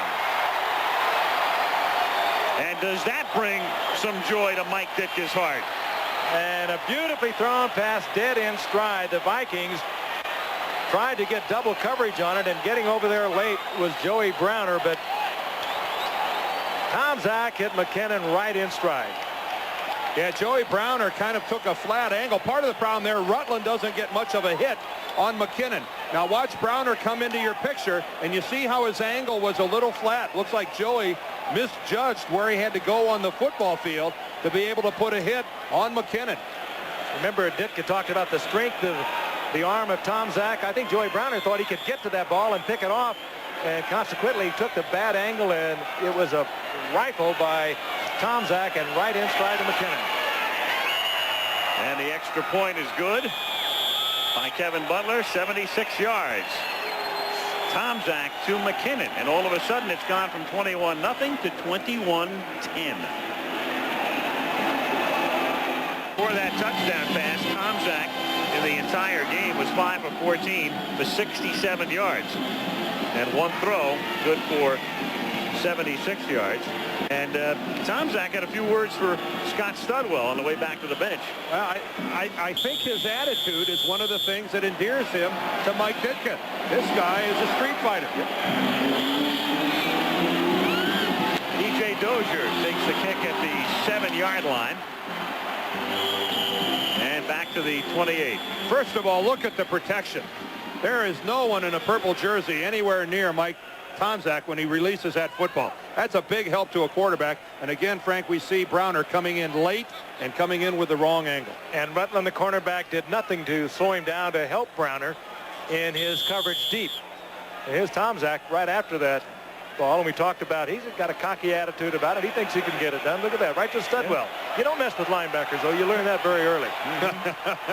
Well, Tomczak doesn't run the ball up in the line of scrimmage. He can afford to jaw more than maybe Neil Anderson could.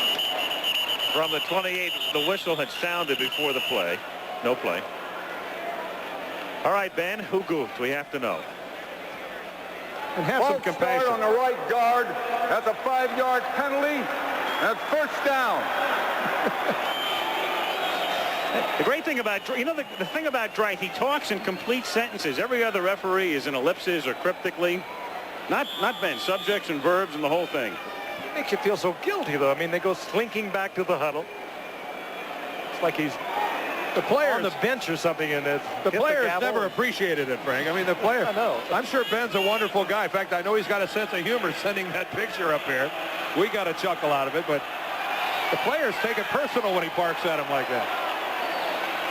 Not that anyone cares if their feelings are hurt. A draw on 1st and 15, and Alan Rice gets it out to the 32-yard line. It'll be 2nd down and 6 with 12.5 minutes to play in the third quarter. Morrissey in on the tackle. What about Chicago? Coaches talk about holding your opponent after you've scored. Look at that. Chicago has held their opponent without a touchdown on all 35 possessions following Bear TDs, which is truly extraordinary. And a lot of it has to do with that man right there, Vince Tobin, the defensive coordinator, whose name surfaced late this afternoon about the possibilities of coaching vacancies around the country, and some coaches' jobs that aren't yet vacancies. In particular, Kansas City. 2nd down and 6, and it's dropped by Steve Jordan, the tight end. It'll be 3rd down. And I think all those coaches still employed know exactly what we're talking about. Yeah, well, two coaches that have really been suffering at the hands of the rumor mill were Al Saunders and Frank Gans. And this afternoon, Al Saunders was fired in San Diego, and Frank Gans in Kansas City continues to be the subject of a lot of rumors. And Carl Peterson today hired as president of the Kansas City Chiefs, given a 4-year contract. And you really have to wonder, is Frank Gans going to be Carl Peterson's coach? New president, maybe new coach. 3rd and 6, and out of the shotgun, it's Alan Rice taking the inside handoff. Stop at the 32-yard line. That's Dan Hampton and Randall McDaniel. Good to have Carl Peterson back in this game, though, too. He developed a couple of champions for the USFL and been out of it, looking around as we watched last play and see what set off the activity. Well, Dan Hampton, there's only one thing that makes a defensive lineman fight, and that's when he thinks he's being held. But that's a good look at the old bull and the young bull. Dan Hampton in his 10th year out of Arkansas, former #1 draft choice. going against Randall McDaniel, the Vikings' #1 draft choice this year. Bucky Scribner's left-footed kick is a good one, and it's out of bounds inside the 25-yard line. In fact, inside the 20, and they spot it at the 19 with 10:57 to go in the third quarter in Minneapolis. They said that? Yeah. I think we've covered 10:57 to go in the third quarter in the Metrodome. Sold out again in Minneapolis. And Chicago all of a sudden down by 11 after trailing by 21. They take over at the 19-yard line. Muster goes in motion, and Anderson takes the handoff. He's chased by Studwell. He's able to turn the corner on him and thrown out of bounds by Reggie Rutland up at about the 23. One thing we could do is update that stat about the Chicago Bears and their defense. It had been 35 times after a touchdown they didn't allow a score. We can now make that 36, and let's see now if the Bears offensively can take advantage of it. McMichael on the left, Al Harris on the right. Boy, these guys are just, when you consider the staggering turnover on the Bears defensive team and look at how their performance hasn't dropped, everyone who plays defense or coaches defense for the Bears should be congratulated. 2nd and 5. Tomczak almost had the ball taken out of his hand. There may be a face mask here. Flag goes down, and a face mask call could be coming up on Baker. Tomczak knew that he had Anderson wide open, and that could have been 6. Number 60 grabbed him by the face mask, the quarterback, at the 5-yard penalty. 2 majors now against Baker. And Tomczak was upset that he didn't get that ball to Anderson because it could have gone all the way. The one thing about it is a defensive end rushes the quarterback, though. You can certainly understand how this can happen. Baker just trying to grab out, get anything he can. As you can see, he can't even see Mike Tomczak. His head was twisted the other way. That's just one of those inadvertent. And Mike Tomczak, good call, Ben. Good call. Look at that. I'll tell you, that's what Mike Ditka likes about him. Yeah, well, I don't know that it really endears him to Ben Dreif at all. Yeah, he's a street fighter. He hit him right on the head, and so is Mike Ditka. I don't believe I've ever seen a player pat a referee on the cheek and say, "Nice job, fella." Ben Dreif is even smart. Look at that. Oh, tape that baby. We'll send it home. Yep.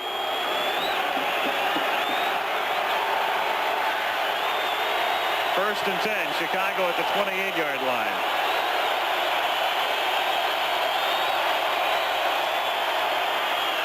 Pump fake. Going deep. Look at that coverage. And no flag. Reggie Rutland had McKinnon blanketed. And you don't cover somebody much better than that. That's where I give it 3 pluses. A plus to Tomczak for the throw because it's excellent.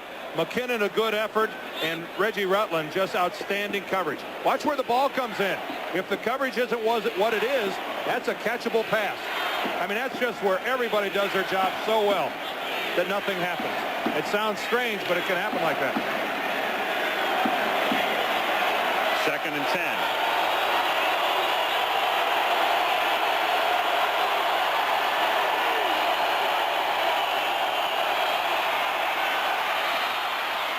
Tomczak, and he hits his tight end Cap Boso, who was questionable as to whether he would appear tonight. He suffered bruised ribs last week in the game against Detroit, but he makes his first catch of the night up at the 36-yard line. Still, they're short of the first down by 2.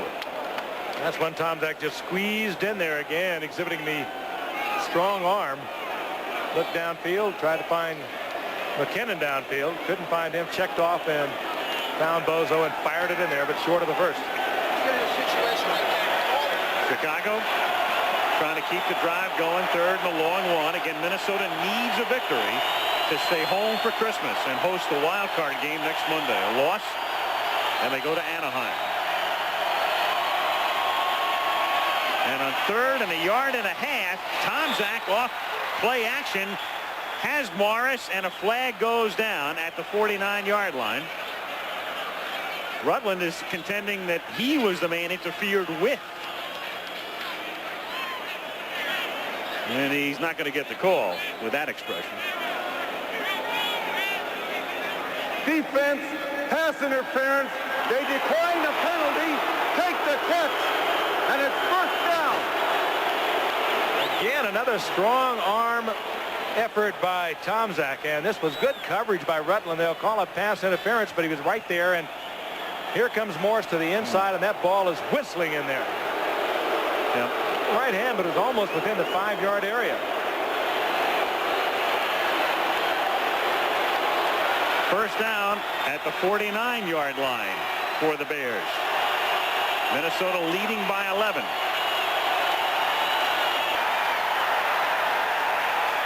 Oh, how quickly you forget the fumble. Great effort by Neil Anderson. New ball game.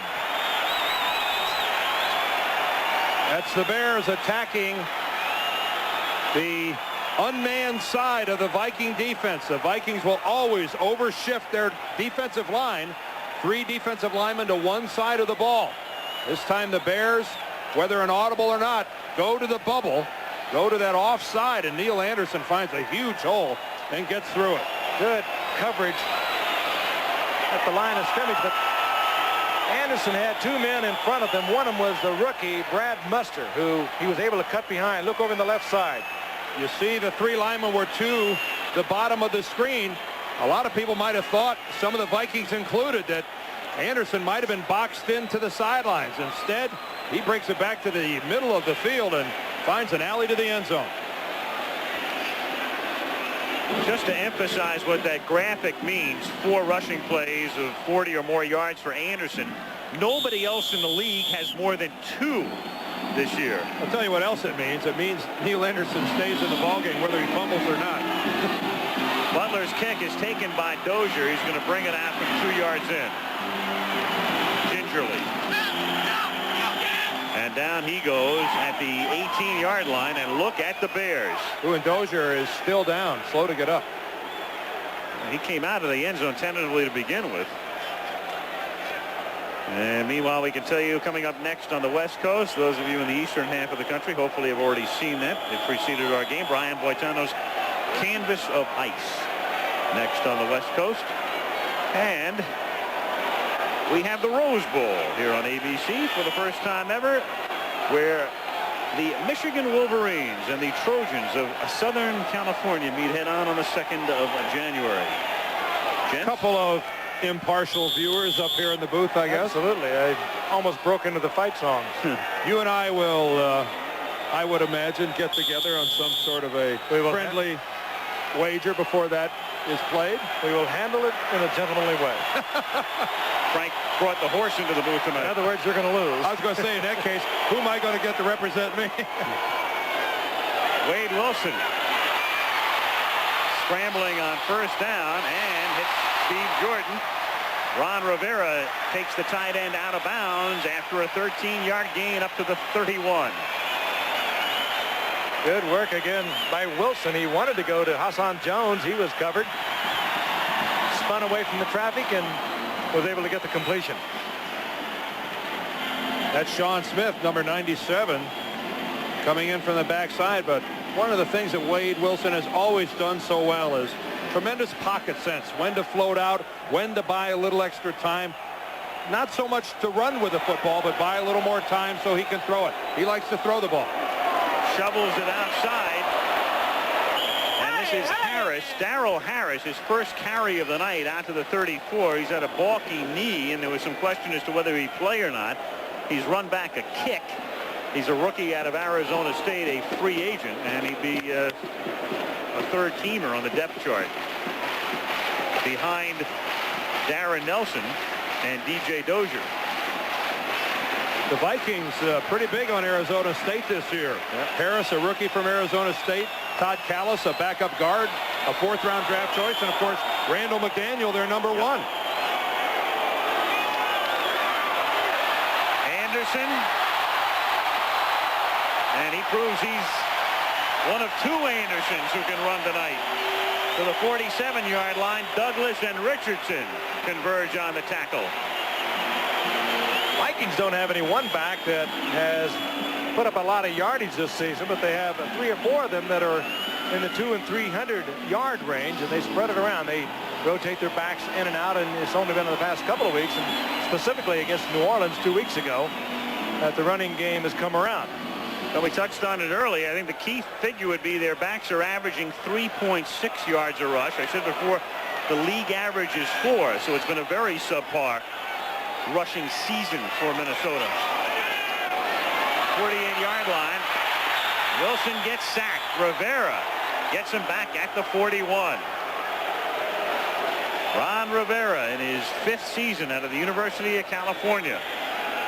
Got the quickness, and we saw the speed earlier when he ran down Leo Lewis on a punt return to save a Viking punt return touchdown. Oh, but if you look at Rivera, Dan, you think of all the ones who were not in there from a year ago. Wilber Marshall, Otis Wilson. I mean, you think about what this Bear defense has done. Otis Wilson watching this game from over on the Bear sidelines, but there's Otis. Boy, we saw him go down at that preseason game in Dallas. 2nd and 17, and again the pressure is on. Wilson still looking to find somebody open and then slings it away, intended for Jordan. I tell you something about the Bears, and I know we've been waxing eloquent about them, but here's a team. They're playing in a game that means nothing. Diddly squat. It doesn't mean a thing to Chicago this game tonight, and here they are down 21-0. They could just fold a tent and go home and wait for the playoffs. Back in the game. I'll tell you what it means to them, though, and that's simply this, that they are not on the top of the hill in the NFC Central all alone anymore. The Minnesota Vikings are fighting to at least cohabitate. And with the win they had earlier this year, how convincing it was, I think the Bears are fighting for continued dominance, continued respect. Wilson throws low and incomplete, 4th down. But still, a lot of teams in this circumstance were just folded. Down 21-0 with nothing at stake. But that's not the Chicago manner. Last 3 plays, pressure on Wade Wilson. They were not getting it in the first half, and all of a sudden they've turned it loose, and they're doing different stunts along the line of scrimmage. It has been effective. Wilson's been able to get away from it, but he's not been able to get the significant completion. Update that stat to 37 touchdowns without allowing a touchdown. Scribner's kick is a short one that goes out of bounds at the 24-yard line. So the Bears take over. They're down by 4 with a ton of time remaining. 6:40 to go. 3rd quarter in Minneapolis. None of the Rams have gone to bed. He joined us early and went away and came back. The Chicago Bears have gotten back into the game. Very much so. 21-17. And a Merry Christmas to you all as well. From the dog pound to Santa Claus, our guys are willing to make any sacrifice. Yep. Tomczak from the 24 and open to make the catch is Sanders up at the 48-yard line. 1st down. Well, I think that we are seeing what has warranted Mike Ditka's confidence in the way Mike Tomczak has rebounded from what could only be classified as a pretty shaky start. Of course, he was 15-2 as a starter coming into tonight, and we have to keep in mind that he was out for a couple of weeks with a sore shoulder, and he did have a tough first half, and all of a sudden here in the second half he's exploded, gets it into Sanders. He gives Sanders a little credit too. He knew he was going to get popped. And who else gets credit is the Bear offensive line. The Viking pass rush has evaporated. Sanders is split to the right, and Tomczak goes to the air under pressure, and he was in the grasp and control. I knew it. According to Ben Drive, Keith Millard gets the sack. Why is it that every time I say something, a good look at Keith Millard right in the middle. Boy, look at the jump he gets on the ball. Working against Kurt Becker, the left guard, and that's a good call. That's in the grasp. And it'd be a great effort in the old days, wouldn't it, by Tomczak? In the grasp, all right, but he does get the ball out there. And this guy who spent a day in the hospital with the flu, dehydrated, doesn't seem to have affected Keith Millard here tonight. 2nd and 15 from the 43-yard line. Quick toss to Sanders. Studwell brings him down at about the original line of scrimmage. It'll be 3rd and 10. And there's a marker. Delay. No play. No play. No play.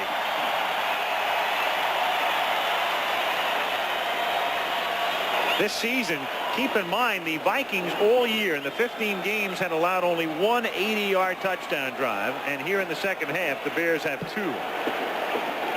Going against the #1 defense in the league.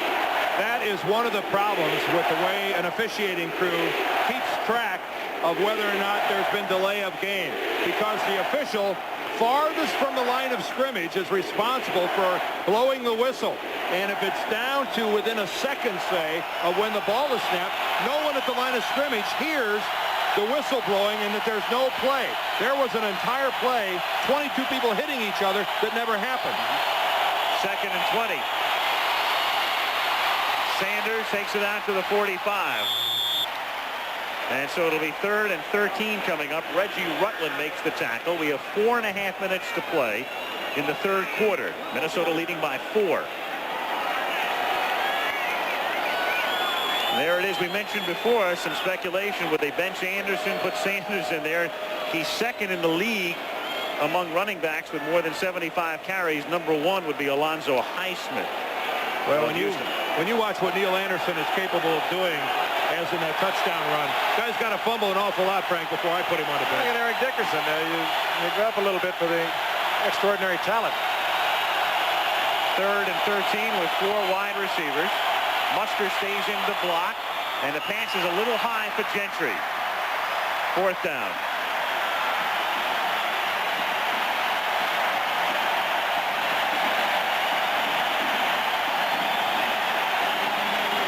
The 2 adversaries. Colorful coach Jerry Burns waited so long into his 59th year before he became a head coach, and has had remarkable success in those 3 years.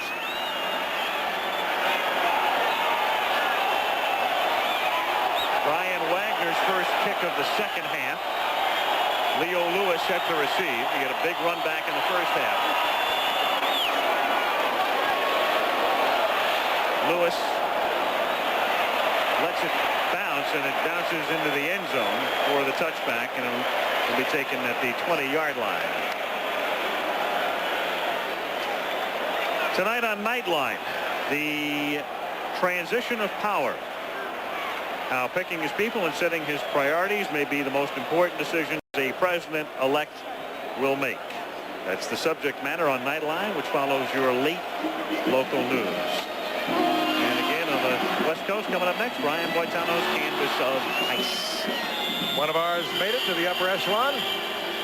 Jack Kemp. Give him a little congratulations. And the Buffalo Bills quarterback. Now a member of the cabinet. He had his eye on the whole thing, didn't he? Yep. Still does. From the 20. Through the hands of Jim Morrissey, the linebacker. Well, I know that you guys feel that quarterbacks are like destined to be in the cabinet and things like that, but just only Michigan quarterbacks. Don't forget that an offensive lineman was president. That's true.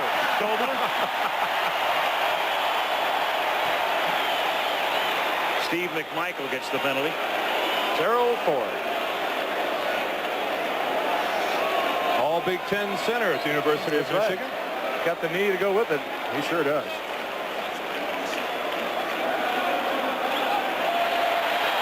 Here's the loop to the inside. Steve McMichael comes all the way across. And, boy, look at Darrell Harris, our running back, get right in there and put his head right in the chest of McMichael. That's not often you'll see a running back step up in there and take on a defensive tackle with that kind of verve and vigor. From the 25 on first down, Hassan Jones to the 46-yard line. Stopped by Duerson. Pretty move. Hassan Jones puts on Richardson to tack on about 5 more yards. These 2 wide receivers, Jones and Carter, they don't have great speed, but they have tremendous quickness.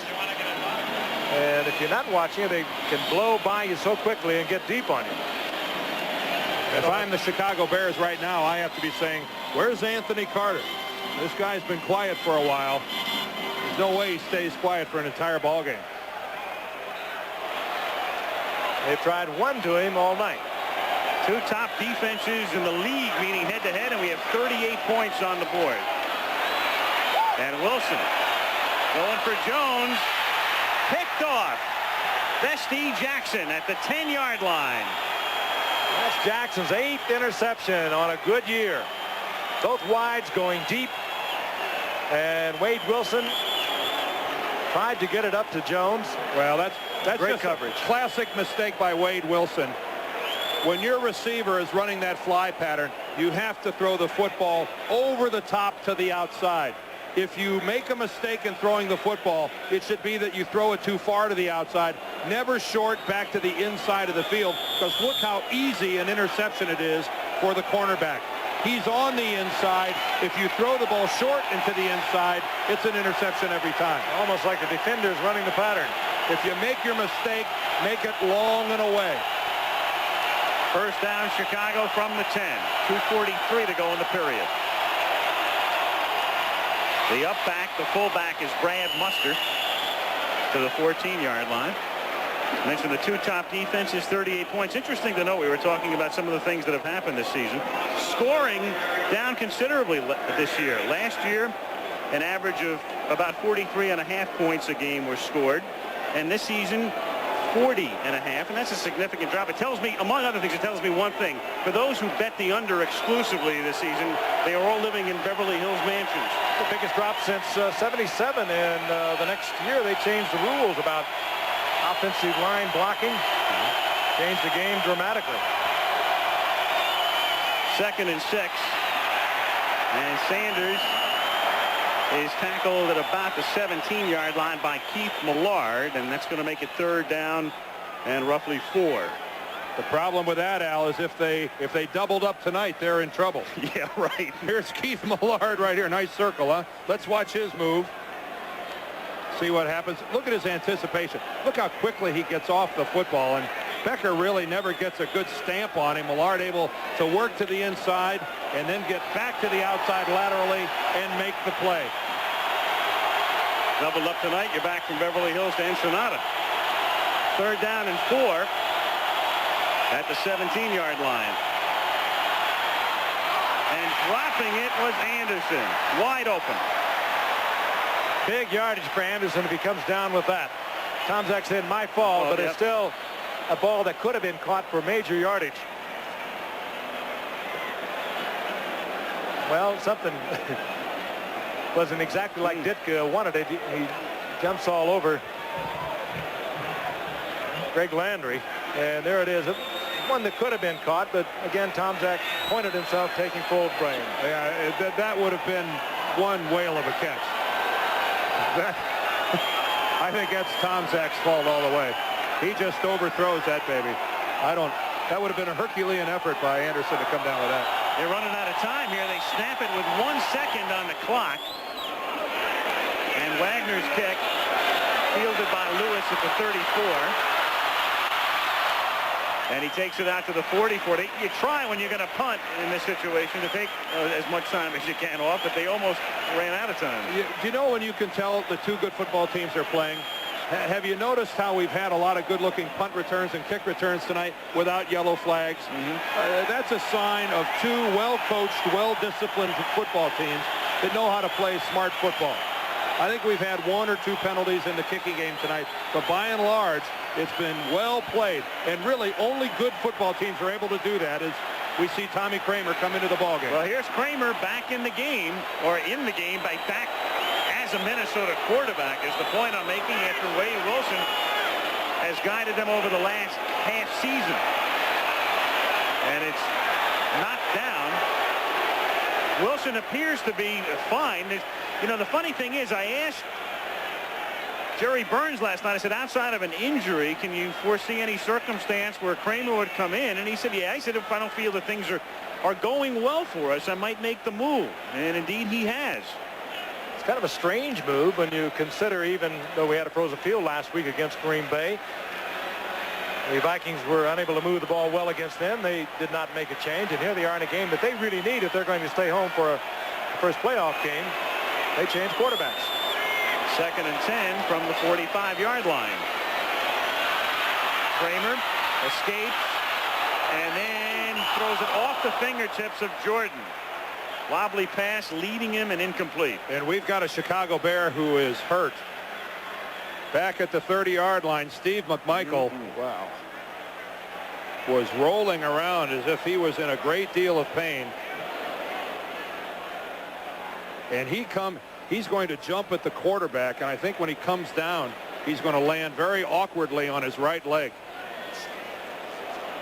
Steve McMichael gets in and puts the pressure on Tommy Kramer, and he's up and walking off. Here's McMichael right here. Watch him loop around, and when he jumps up in the air, watch him come down on his right leg. There he goes up. Ooh, right there. It's his right ankle. Did you see his right ankle and right knee flex? Whoa. Boy, he rolled all the way over on his ankle when he came down. Big man, 270 pounds coming down, and you saw it buckle and twist. He's in pain. 3rd and 10. Minnesota from the shotgun from the 45-yard line. Duerson blitzes and knocks the ball in the air, incomplete. Nobody picked up Duerson. And boy, Tommy Kramer should have been flagged. Did you see him grab Duerson? Now there's a situation where Kramer got away with one there, because Duerson has a right to get that football after he bats it, and Kramer grabbed him and stopped him from making a good run at the ball. The Viking offensive line just totally disregards him. And watch Tommy here. Hey, that's a penalty. That should have been called. Dave, you're right. Bucky Scribner. His kick fielded at the 15-yard line by McKinnon, and he's dropped right away at the 18-yard line. Tackle is made by Ray Berry, and we have 35 seconds to play in the 3rd quarter. The Metrodome, Minnesota. Well, I tell you, every time I come in here, I think of the '87 World Series. I bet you do. A complete din from start to finish. And all of the, of course, that was a series when all of the games were won by the home team. All 4 here by the Twins and all 3 in St. Louis by the Cardinals. A lot of memories from that series now. From the 19-yard line, 1st and 10. Chicago. Brad Muster. Lost the ball, and it goes out of bounds, and what a break for Chicago, because there was no Bear near it. Brad Edwards couldn't stop it before it left the playing field. About an 8-yard break. They're going to mark it. It does appear back at the 25-yard line. Now they're standing both places.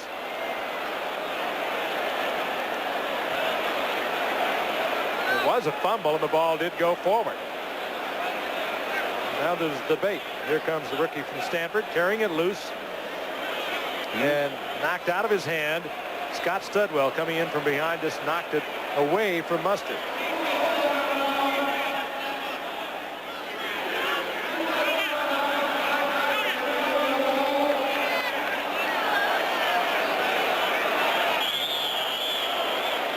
They bring it back to the spot, right to the spot of the fumble. Yeah, that's a good rule in a way. I mean, why should a team, because of an error like that, benefit an extra 8 or 10 yards? 2nd down and 4 at the 25. Could be the final play of the 3rd quarter as Tomczak goes to the air, completes the pass.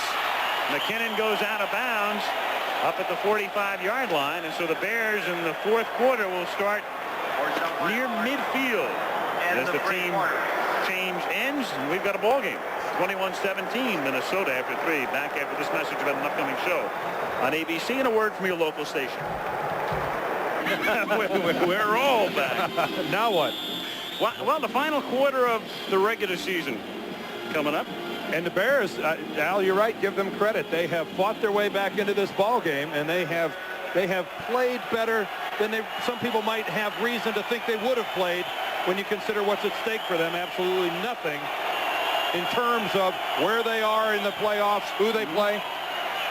But it speaks volumes about the heart of this team as Tomczak goes deep, intended for McKinnon, and he's covered on the play by a man who'll be going to the Pro Bowl, Carl Lee. Tell you a lot about Ditka's confidence. We mentioned it. He stayed all the way with Tomczak, who struggled throughout the entire first half. Tomczak came out a different person.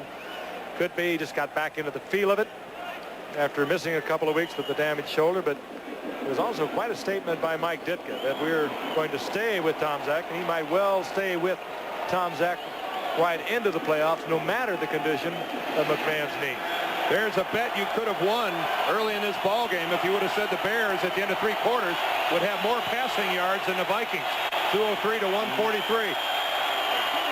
Second and 10 from the 45, and it's Brad Muster making the catch. Muster ought to think about putting the ball away, Al. Yep, first round draft pick out of Stanford. Yeah, Stanford man should definitely put it away.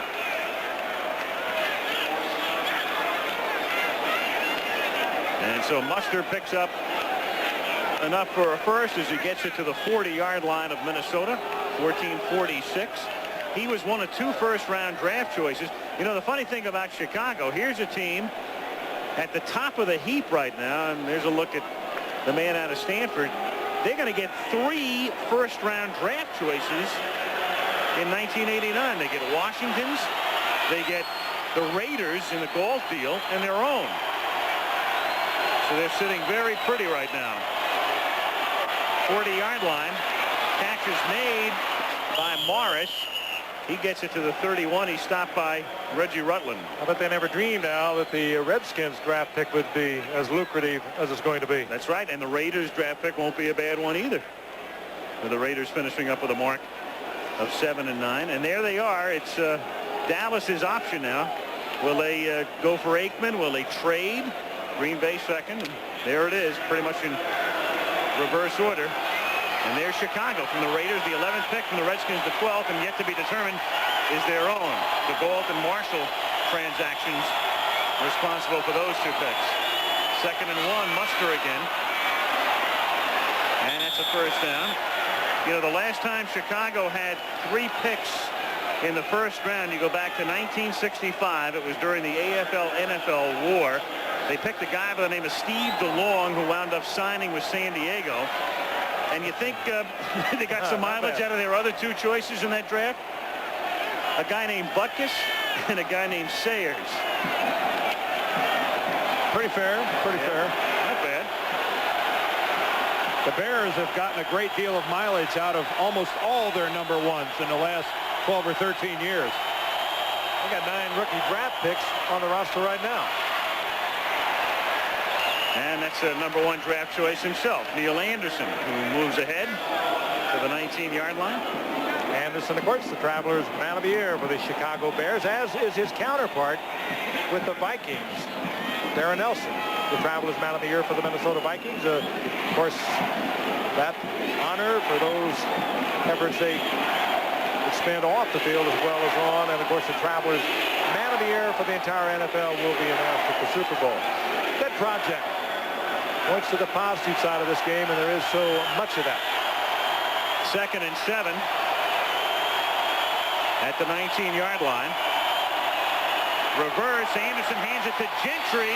He escapes a tackle at the 30-yard line and then gets brought down at the 19. Tackle is made by Walker Lee Ashley at the 19, so they come up about 6 yards shy of the first. A lot of effort to get back to the line of scrimmage. I'll tell you one thing, if the Vikings lose this game, this is going to be a real bitter loss. Watch Mike Tomczak. He goes out the left part of your screen. He's going to come back and block Al Bubba Baker. Gets him to the ground and gives Gentry a chance to pick up some yardage. But this superb Minnesota defense flows to the football so well. At first glance, you say there's a big play. But I don't know that there's a team in the league that flows to the football better than the Vikings. And Mike Tomczak is headed towards the Chicago sideline. He just packs up and goes. There's Floyd Peters, the defensive coordinator of the Vikings, and a man who everywhere he has been has just produced outstanding defensive efforts. Chicago has taken a timeout here, a 3rd down and call it 7 coming up from the 19-yard line. Here he is. There's a big play coming up here. So Tomczak takes a time. You know, it's like he hurt himself coming up out of his crouch. I think he was in pain in the huddle, and he could be honestly wanted to take a little bit of a breather. Yep. Getting back to Peters, though, he also was a 3-time Pro Bowler. He's done a great job in building this defense for the Vikings, the best in the NFL. 7 now for the Chicago Bears at the Viking 19-yard line. About an 8.8. Yep. Here's where guys like Dolman and Millard always seem to make big plays.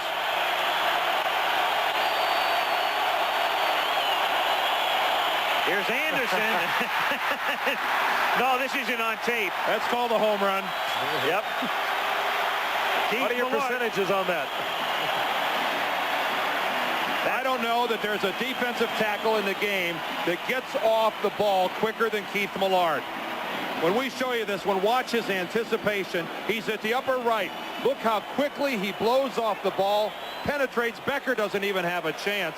I mean, you talk about disrupting a play. That's disrupting a play 6 or 7 yards in the backfield. Now Kevin Butler with a 45-yard field goal attempt has the distance and the accuracy, and that baby would have been good from 55. So Butler pulls him to within a point at 21-20. And again, before the game, his words were, "I've never played on a Monday night game. I am fired up." Keith, we believe you. 20 consecutive points after Minnesota had taken a 21-0 lead. And again, it's the Vikings either here against the Rams or on the road. It would amount to all week because they apparently would go to Tucson, Arizona to train in midweek and then on to Anaheim. Harris at the 2-yard line. And he brings it back out to the 32. Minnesota starting from that spot with 11 minutes to play. And we can tell you this Thursday, President Ronald Reagan and ABC's David Brinkley get together to discuss the last 8 years in the White House. And don't miss this fascinating farewell interview coming up Thursday, 10 o'clock, 9 Central and Mountain Time here on ABC. An interesting crowd reaction when Tommy Kramer came back out to quarterback the Vikings again. I think everyone a little puzzled as to why Jerry Burns makes this move. We are too. From the 31-yard line. Kramer, who is 0 for 3, throws, and the catch is made at the 44-yard line by Anthony Carter. First down. Good catch. Good shot there by Tommy Kramer, who was the quarterback against the Bears when they beat the Bears earlier 31-7. It was 21-0 at one point, 21-3 at the half, and Minnesota has never lost a game in which it has led by 21 or more points. Not since this franchise came into the league in 1961. Almost picked off and then almost caught, and in fact it was. Oh my gosh. Morrissey had it. That ball touches 3 people. Yep. The third of whom is Jim Morrissey. What a diving effort on the part of Morrissey to save it and also stay in bounds. And Jordan is pointing to the screen saying, come on, guys, let's look at this on the replay. All right, it's a sideline pattern to Anthony Carter. Now the first guy is Mike Richardson. Then Carter tips it once, twice, off his rear end. And Jim Morrissey, comes in and scoops up the ball. Does he have his hands underneath the ball? Does he keep the ball off the field? It's Carter's right hand on the way down, too. Left. Yep. And then it's going to come off. And then right. It right comes hand. off the right hand. Yep. Now let's look at Morrissey. Oh, guys, you can't have it any better than his. Look at this shot. Oh! He got it. Interception. He did get it. He kept the hand under there. Oh, guys, you're the greatest. That is fabulous. If the replay booth wants something, that's how you give it to them. They're looking at it right now. That's how you give it to them. Yep. The thank you card will be in the mail. Dixon Holman is the replay official. No. That is very conclusive evidence. No, Kenny Wolf, Craig Janoff, our crew. This is as good as it gets, guys. Boy, this would be the finest of all worlds if you could do this on every call, wouldn't it? Whoa. Well, let's give Unfortunately, credit. we don't. Let's give credit to Jim Morrissey and not ourselves, I guess. Some kind of effort by Morrissey. Oh, let's take a little. Oh. First down, Chicago, 46-yard line. Sanders. I said before, if Minnesota loses this game, how bitter it would be. It would be incredibly bitter because here's a team that has to think, hey, we're ahead 21-0. The Bears have nothing to gain. You know, we can think about spending Christmas at home and practicing here, and the Rams will travel. Can you imagine what practice has to be like this week, knowing you've blown a 21-0 lead if, in fact, that happens? Yeah, well, if I'm going to turn it over to a defense, I don't feel all bad about letting these guys keep them out of the end zone. This is still the #1 ranked unit in the NFL. 2nd and 9 from the 47. Look at Millard get off the ball. Yep, and no flag. And that flag after the throw. Great flag. Millard appeared to be almost offside, as close as you could be. And then a flag goes down. So the flag was on... Offside! Number 79, Chicago grabbed the face mask. You watch. That quick start by Millard forces Becker into holding him. That was Becker screaming he was offside. You were picking up on the official's mic, Ben Dryce's mic. Well, Millard moves before the snap. Let's see if he crosses the line of scrimmage, Joe. He more or less comes up. That's not offsides. That's just phenomenal anticipation. That is just remarkable anticipation. You know, he's almost got to be guessing with the count to do that, Dan. Well, you wonder if Tomczak, like a lot of young quarterbacks do, Frank, lock in on the same snap count. They'll get stuck on a 3 or a second sound. And Millard is really in tune with this game. Back at the 37-yard line, it is 2nd and 19.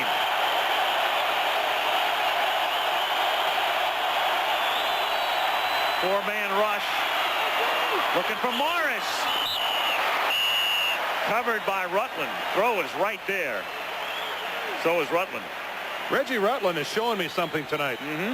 He's the overlooked guy in that secondary, too, because 2 others are going to the Pro Bowl. I mean, this guy was just a rookie last year. He's here in his 2nd year, a 4th-round draft choice last year from Georgia Tech, and he is all over the place tonight. That's just fabulous coverage by a cornerback. And you're right, Al. He's got Carl Lee on the other side, who has 8 interceptions. You know the majority of stuff is going to come flying at Reggie Rutland. And when you get the kind of pass rush you get from the Millards and the Dolmans and the #1 defense in the league, you get a lot of confidence as a cornerback. You play those guys very close because you know that quarterback's not going to have a great deal of time to get rid of it. 3rd and 19. And Tomczak overthrows Morris, so it's 4th and 19. And in comes Wagner in the punting unit. Well, Floyd Peters' guys stiffened up when they had to, holding on to a 1-point lead, and the Bears up at midfield get zilch. You don't, I think a lot of people question the intensity of these two teams tonight going into this game. I don't know what more we can ask for. Look at this. You saw Tomczak coming off the field, and there's some miscommunication, obviously, on what was supposed to have been run on that play, with a tight end Boso and Landry also involved. Gray-haired man who's taking the heat was Greg Landry, who calls the plays. Tremendous punt by Wagner. Lewis fields it at the 6-yard line, and is brought down at the 15 by Glenn Kozlowski. Minnesota starts at the 15. 9:05 to play in the 4th. 21-20. Vikings. A moment ago, there was quite a confrontation between Mike Tomczak, his tight end Cap Bozo, and let's go back. This happened a moment ago, and they were right face-to-face jarring it And Bozo giving Tomczak a few words. Now Landry stepped in to try and quiet things down. And here's Ditka, who, the new Ditka, very calmly observing. And it really got heated. Now watch Bozo turn on Landry. The Bears, they're a lot of fun. Only one guy can be in charge here, and it's got to be the guy wearing the 1 and the 8. The quarterback has to be in charge of that. Meanwhile, after a 57-yard Wagner kick, Minnesota from the 16, and Anderson picks up 3 hard yards, stopped by Jim Morrissey. Under 9 minutes to play. As the Chicago Bears are football's answer to the Oakland A's back in the early 70s. Just thinking the same thing. Or as the world turns. Everything, you know, the great thing about them is everything is out in the open. So many teams spend so much time and energy trying to keep things hidden and keep the public away. Not these guys. Everything is right out there. Are they not to be confused with the Raiders? Is that what you're trying to say? Or many teams. I agree. It's fun. Very refreshing. 2nd and 7 from the 19. Kramer. And that's in and out of the hands of Steve Jordan. Coverage on the play by Duerson. Pro Bowl coverage by Duerson. Pro Bowler in every way. 3 times now in a row he's been over there. Actually took the job of Todd Bell when Todd Bell held out back in 1985. Pro Bowler ever since. He's the Travelers Man of the Year for all of last year. Quality individual, both on and off the field.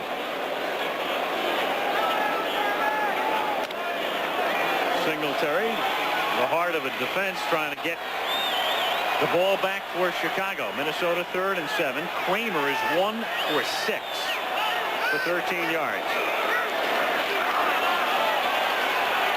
And he airs it out and out of bounds. And the crowd now comes down on Kramer.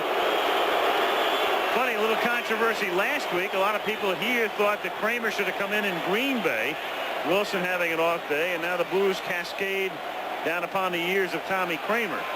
I honestly would be curious as to why they made the change. Wade Wilson seemed to be on top of it. He's playing against a very tough defense, as we're watching Tommy Kramer show us that it's not a tough thing to do to move this ball against the Bears when they get things in gear. Wilson wasn't doing that poorly. Lucky Scribner to kick.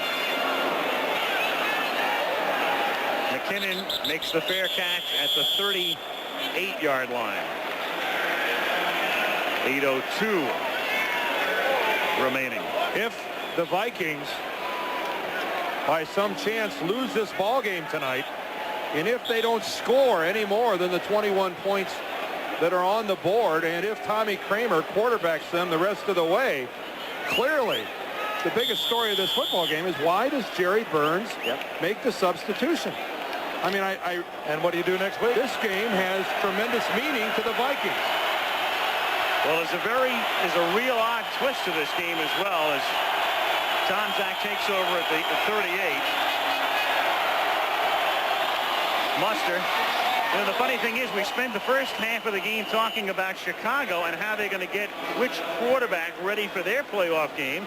And the game is going to come to a conclusion with Chicago's answer apparently settled, and Minnesota's up in the air for some reason. Well, I don't, maybe Tommy Kramer is going to throw 3 touchdown passes here in the last 7.5 minutes of this ball game. He certainly hasn't given any indication of that, and this certainly isn't to demean Tommy Kramer and his ability to play quarterback. I mean, this guy's been tremendous for a long time, but Wade Wilson is the quarterback of this team.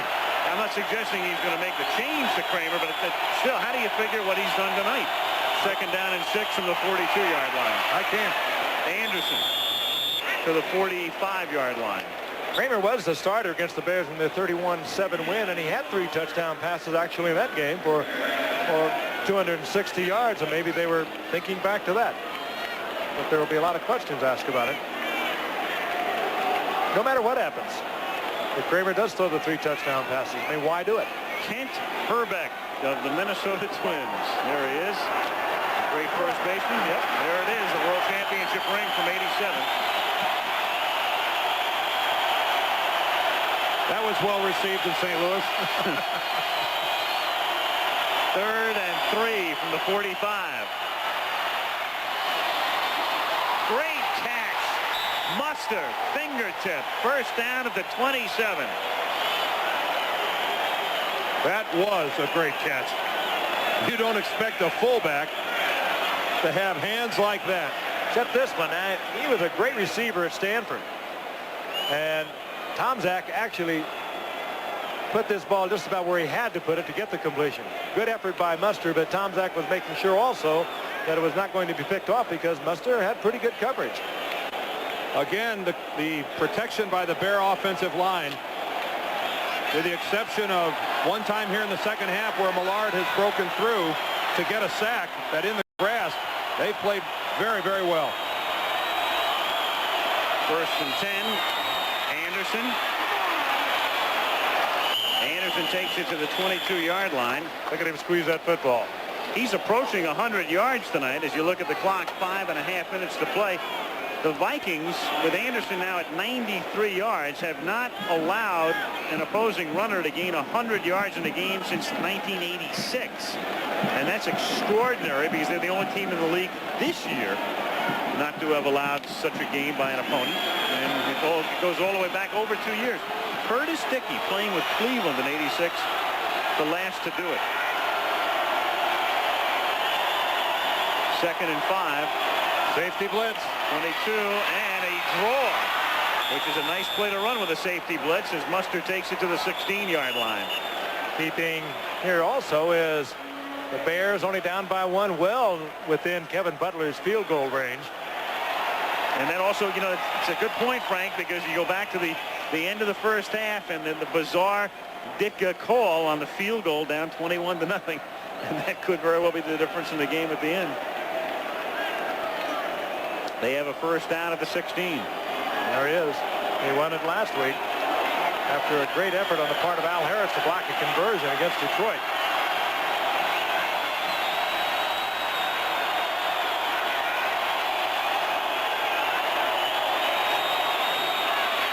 Muster to the 6, and that's very close to a first down. Stopped by Brad Edwards, and it might be even close enough for a measurement. It's that close. 4 minutes to play. I'll tell you, with the offensive line beat up as it is with the Bears, you've really got to give them a great deal of credit because the Vikings, #1 defense in the NFL, but they are also second in the league only to the Bears in defending against the rush. And the Bears offensive line has really been blowing them out here in the second half. Almost. Just about 6 inches short. 2nd and inches. Tomczak, while they were measuring, was over with Ditka and Landry. Watch this. They are just beating the Vikings off the line of scrimmage late in the game, and I'll tell you again, it's a game that means absolutely nothing as far as what's going to happen to the Bears in the playoffs. Well, it starts in the middle. Did you see Jay Hilgenberg? He took Stafford Mays about 3 or 4 yards off the line of scrimmage and put him on the ground. You got a Pro Bowler like that in the middle, it's a lot easier to run the ball. 2nd and inches. Well, this is called hang on to it. Anderson losing yardage back to the 8. Stopped by Edwards. 3:25 to play. At the 8-yard line, it's going to be 3rd down and 2. Interesting call. It would be a good time for a play action pass. Whether or not we'll see that with a field goal, a good field goal enabling the Bears to take the lead, but it's a great time to call it. Gentry split left, McKinnon to the right. 3rd and a short 3. And Tomczak has it intercepted by Walker Lee Ashley. And Walker Lee Ashley goes all the way. Great effort by Joey Browner to get out in front and throw a key block. Oh, and now the Vikings get over there and start taunting Mike Tomczak. Well, let's go back to when he was taunting Studwell earlier in the game. I think David Howard goes over there and starts jawing at Tomczak. It's a cliche of cliches to say that these two teams don't like each other, so I won't say it. They hate each other. And they may see each other again, too. I think Browner got the block on Tomczak. Walker Lee Ashley breaks it open. Tomczak must have never have seen Ashley hit him right in the numbers. And again, you have to even question the call. Well, Tomczak was under pressure with the blitz, and he learns a valuable lesson. Every game played at his age is a lesson. When you're in scoring territory, when the blitz is on, it's not the worst thing in the world to just throw it in the end zone over somebody's head. Never force the ball at that end of the field. And not only picked off, but run back 94 yards. And that was a very big extra point because it makes the margin 8-237. Another look now. Now look at his pass protection fall apart. Never gets a chance to set himself, trying to force it inside. And even had he taken the sack at that point, it's a chip shot for the field goal to put you ahead. And I agree. You learn a lesson. He is a tough kid. He tried to get something in there he couldn't do, and he paid the price for it, and they're packing in Los Angeles. Give Joey Browner, though, the assist on this touchdown return by Walker Lee Ashley, because Mike Tomczak in perfect position to run Ashley out of bounds. But Joey Browner stays with Tomczak and puts him on the ground. Stafford Mays forces Tomczak onto his back. Here comes Browner from the right. Superb effort. And these Viking linebackers, they have some athletic ability, don't they? Jesse Solomon did it 2 weeks ago. Now it's Walker Lee Ashley's turn. Into the record book. Walker Lee Ashley. That's the longest return in Viking history. 94 yards. Here's a man who has spent 5 years in the league, and he missed a full season because of Achilles surgery in 1985. 5 years in the league. That's his first ever interception. And that baby is going to stay forever on videotape for him. And might be played a couple of times on his VCR. Well, this is where Mike Tomczak grows up. A horrible thing has happened to him, but now it's time to go right back in there. Here's Greg Landry saying, what's done is done, what's gone is gone. They have to play next week. We're sitting at home. 2:37 left. Johnny Rowland getting in there as well. Now we're going to really see something about Mike Tomczak. A couple of old pros, Greg Landry, Johnny Rowland, they've been there. They've seen every side of the coin of pro football. They know this youngster hasn't. You got to keep him up. He obviously is a choice of Ditka to be the Bears playoff quarterback. Hey, there's not a quarterback in this league that hasn't had a whole lot of passes intercepted and run back for touchdowns. How you do on the next drive, how you do on the subsequent drives is what separates the men from the boys.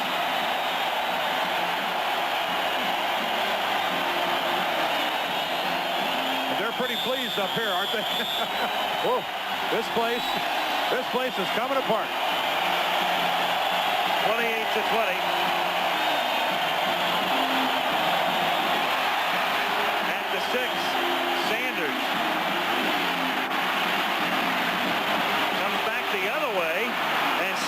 Breaks a run back all the way out to the 45-yard line. Run out of bounds by Browner, and here's the taunting of Tomczak. I think it's David Howard, number 51, who's going to come over. Now there's one of the Vikings going to give a helping hand. Howard comes in from the right, shoves his teammate out of the way. In fact, that was Joey Browner in a class move, going to help him up. And then David Howard, in a rather tasteless move, comes in and puts a little salt in the open wound. Give him a helping foot. That's got to go back to an earlier taunt on the part of Tomczak to Scott Studwell that we also had.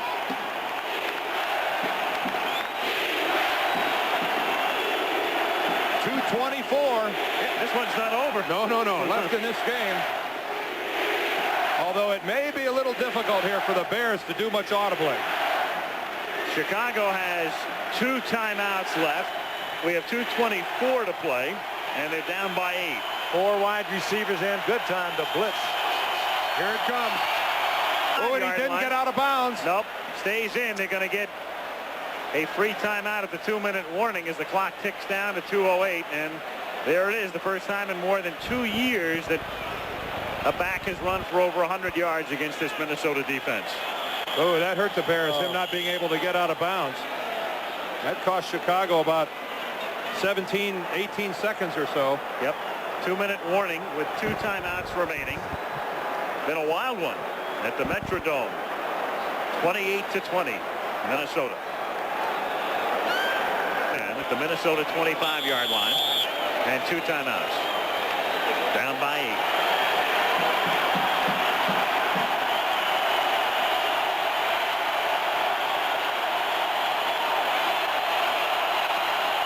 Everybody into the pattern. 5 receivers. And he chooses Davis.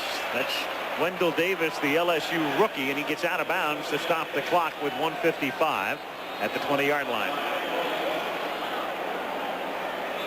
Ball just inside the 20. 2nd down and 5. Mike Tomczak's father, Ron, is celebrating his 52nd birthday tonight back in Chicago. I would have to think that he's pretty proud of his son tonight. The way he rebounded from that shaky first quarter. And something tells me Dick has seen nothing to dissuade him from starting him in the playoffs. I don't imagine. Blitz. He gets rid of it. And he hits his receiver at the 1-yard line, Dennis Gentry, to set up a 1st and goal. Well, with 1:46, and a timeout is called by Chicago. Timeout. I'll tell you, another great effort by Tomczak. Safety blitz was on. He was off balance, fired that shot in there. Coming was Carl Lee, and also coming in on it was Henderson. He got away, stepped away from Lee, and was able to get it off. Super effort. And I agree. Even with the interception, I don't think Ditka's will back away from the commitment to go with Tomczak in the playoffs. Lee on the left side. And just as he gets popped from Henderson on the right, he gets the ball to Gentry, and Gentry makes a clutch catch inside the 2. And it's a little quieter in here than it was just 30, 40 seconds ago, as the Bears are 1 yard and an onside kick away from making this extremely interesting. I don't think you fool around either. I think you put the ball up again. Little play action. Give your quarterback a little roll. They send 1 man wide. That's Gentry to the left. And Tomczak on a sneak, but gets nowhere. Boy, with a long yard. I mean, they weren't 3 or 4 inches from the goal line. They were over a yard out. Yep. And Ditka says, "Come on, go, let's go." Clock is rolling. They only have 1 timeout. Bizarre call. 16 seconds that's used, and more now. 2nd and goal.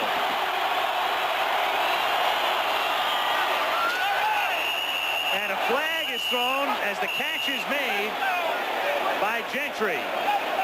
Well, we have seen some catches tonight. That's going to be a Chicago touchdown.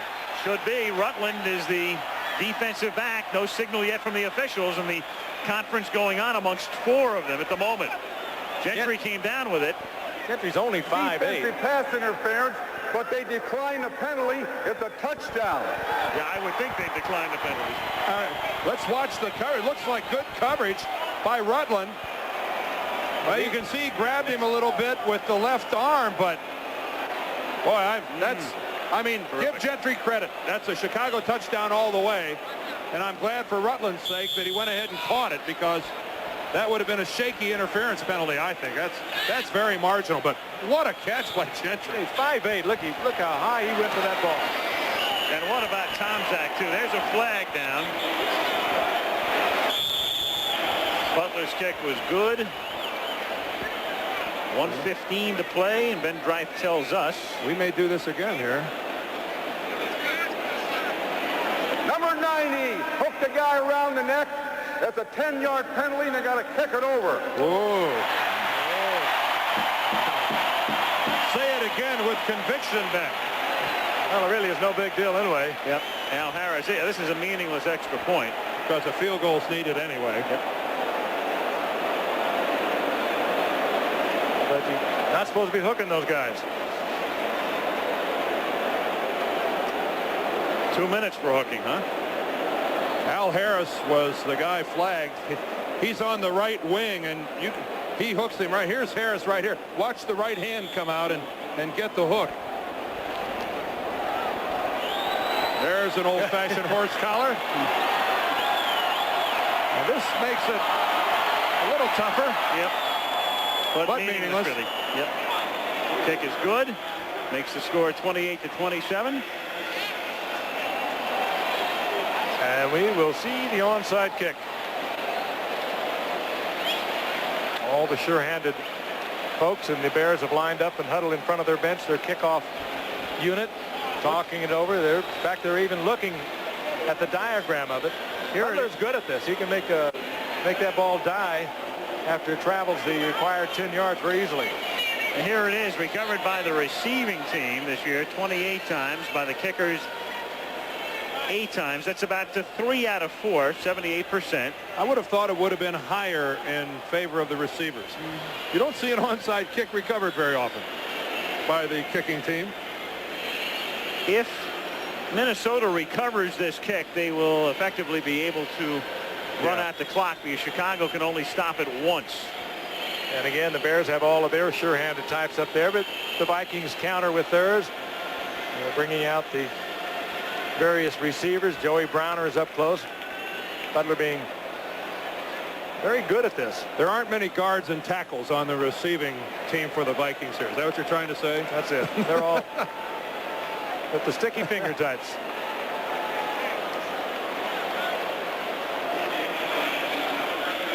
Hope all the Rams have Nielsen books. Hanging around and waiting for Brian Boitano, I'm sure. I'm sure. It goes 10 yards, and Jordan is there to recover for Minnesota. The sure-handed tight end, Steve Jordan. After the kick, it traveled 14 yards, and so Chicago can stop it only once, and then Minnesota can run the clock out. And if the Vikings hold on to the ball, in the old days, the Rams would have had to bring ear muffs. Instead, trade them in for some ear plugs. Walker Lee Ashley. 5 years in the league, 1 interception. Humongous. Now Chicago can take its final timeout. Clock is down to 1:12, and the Vikings only have to kneel down twice more, and they'll be home all week. Home for the holidays. Well, Mike Tomczak is the quarterback of the future for the Bears for the immediate playoff future, and one must assume that Wade Wilson is still the quarterback of the future for the Minnesota Vikings, although still the play of the game, the coaching strategy of the game, has to be Jerry Burns' decision to pull Wade out of the ball game and go with Tommy Kramer. Kramer ineffective, and Jerry Burns doing what he wants to do. Only he knows what he was trying to accomplish. And one more play, and that'll do it. The Rams and the Vikings did not play this year. Last year they met in Anaheim, and the Vikings won the game 21-16. Hassan Jones on a pass from Wilson in the final minute. Rams have not played here in Minnesota in 10 years, so it'll be their first game at the Metrodome. That's what it will be. Houston and Cleveland in the rematch of yesterday's encounter at the lakefront on Saturday, and then Monday. Christmas is Sunday, so they'll wait till Monday to play the wild card game here.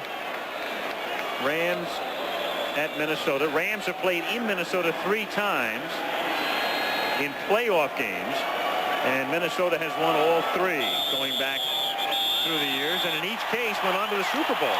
Well, if by chance they do meet again in the playoffs, as we said earlier, it would have to be in the NFC Championship game, and if that's the case, our friends at CBS are going to have a whale of a ball game. They will. A quick wave by Mike Ditka to Jerry Burns, his counterpart. And for the Vikings, they stay home, and for the Bears, not a bad comeback. You still have friends at CBS? I still have friends at CBS. I still have friends at CBS. Okay, just wanted to make sure. They're rich over there, baby. Well, there's your final score. They do spread it around, don't they? 28-27 as the Vikings win it. And the playoff picture completely set now. Gentlemen. Yes, sir. Thank you for another fine year. And thank you, sir. And I appreciate thank it. you both. It's And all of the crew that you're going to see very shortly. been a slice of heaven. I guess we reconvene in New Orleans, huh? We're going to be down there for the Sugar Bowl, yeah. We'll see you down there. The night of January 2nd, Florida State and Auburn as we delve into college football. Well, bowl season is upon us, and we can tell you that on Christmas Day, ABC Sports will present a full day of college football for you. It will all begin with the Kelly Tire Blue-Gray All-Star Football Classic, followed by the Eagle Aloha Bowl. Washington State taking on the Houston Cougars. The action begins live 12 Eastern Christmas Day here on ABC Sports. Tonight on Nightline, the transition of power. How picking his people and setting his priorities may be the most important decisions a president-elect will make. And a reminder that coming up next for those of you on the West Coast, where it's still prime time, an ABC Sports Special. Brian Boitano's Canvas of Ice. And we want to wish you all a Merry Christmas, the happiest of holidays, and we bid you adieu with our thanks to the ladies and gentlemen who have made it possible for us to present Monday Night Football for you all season long.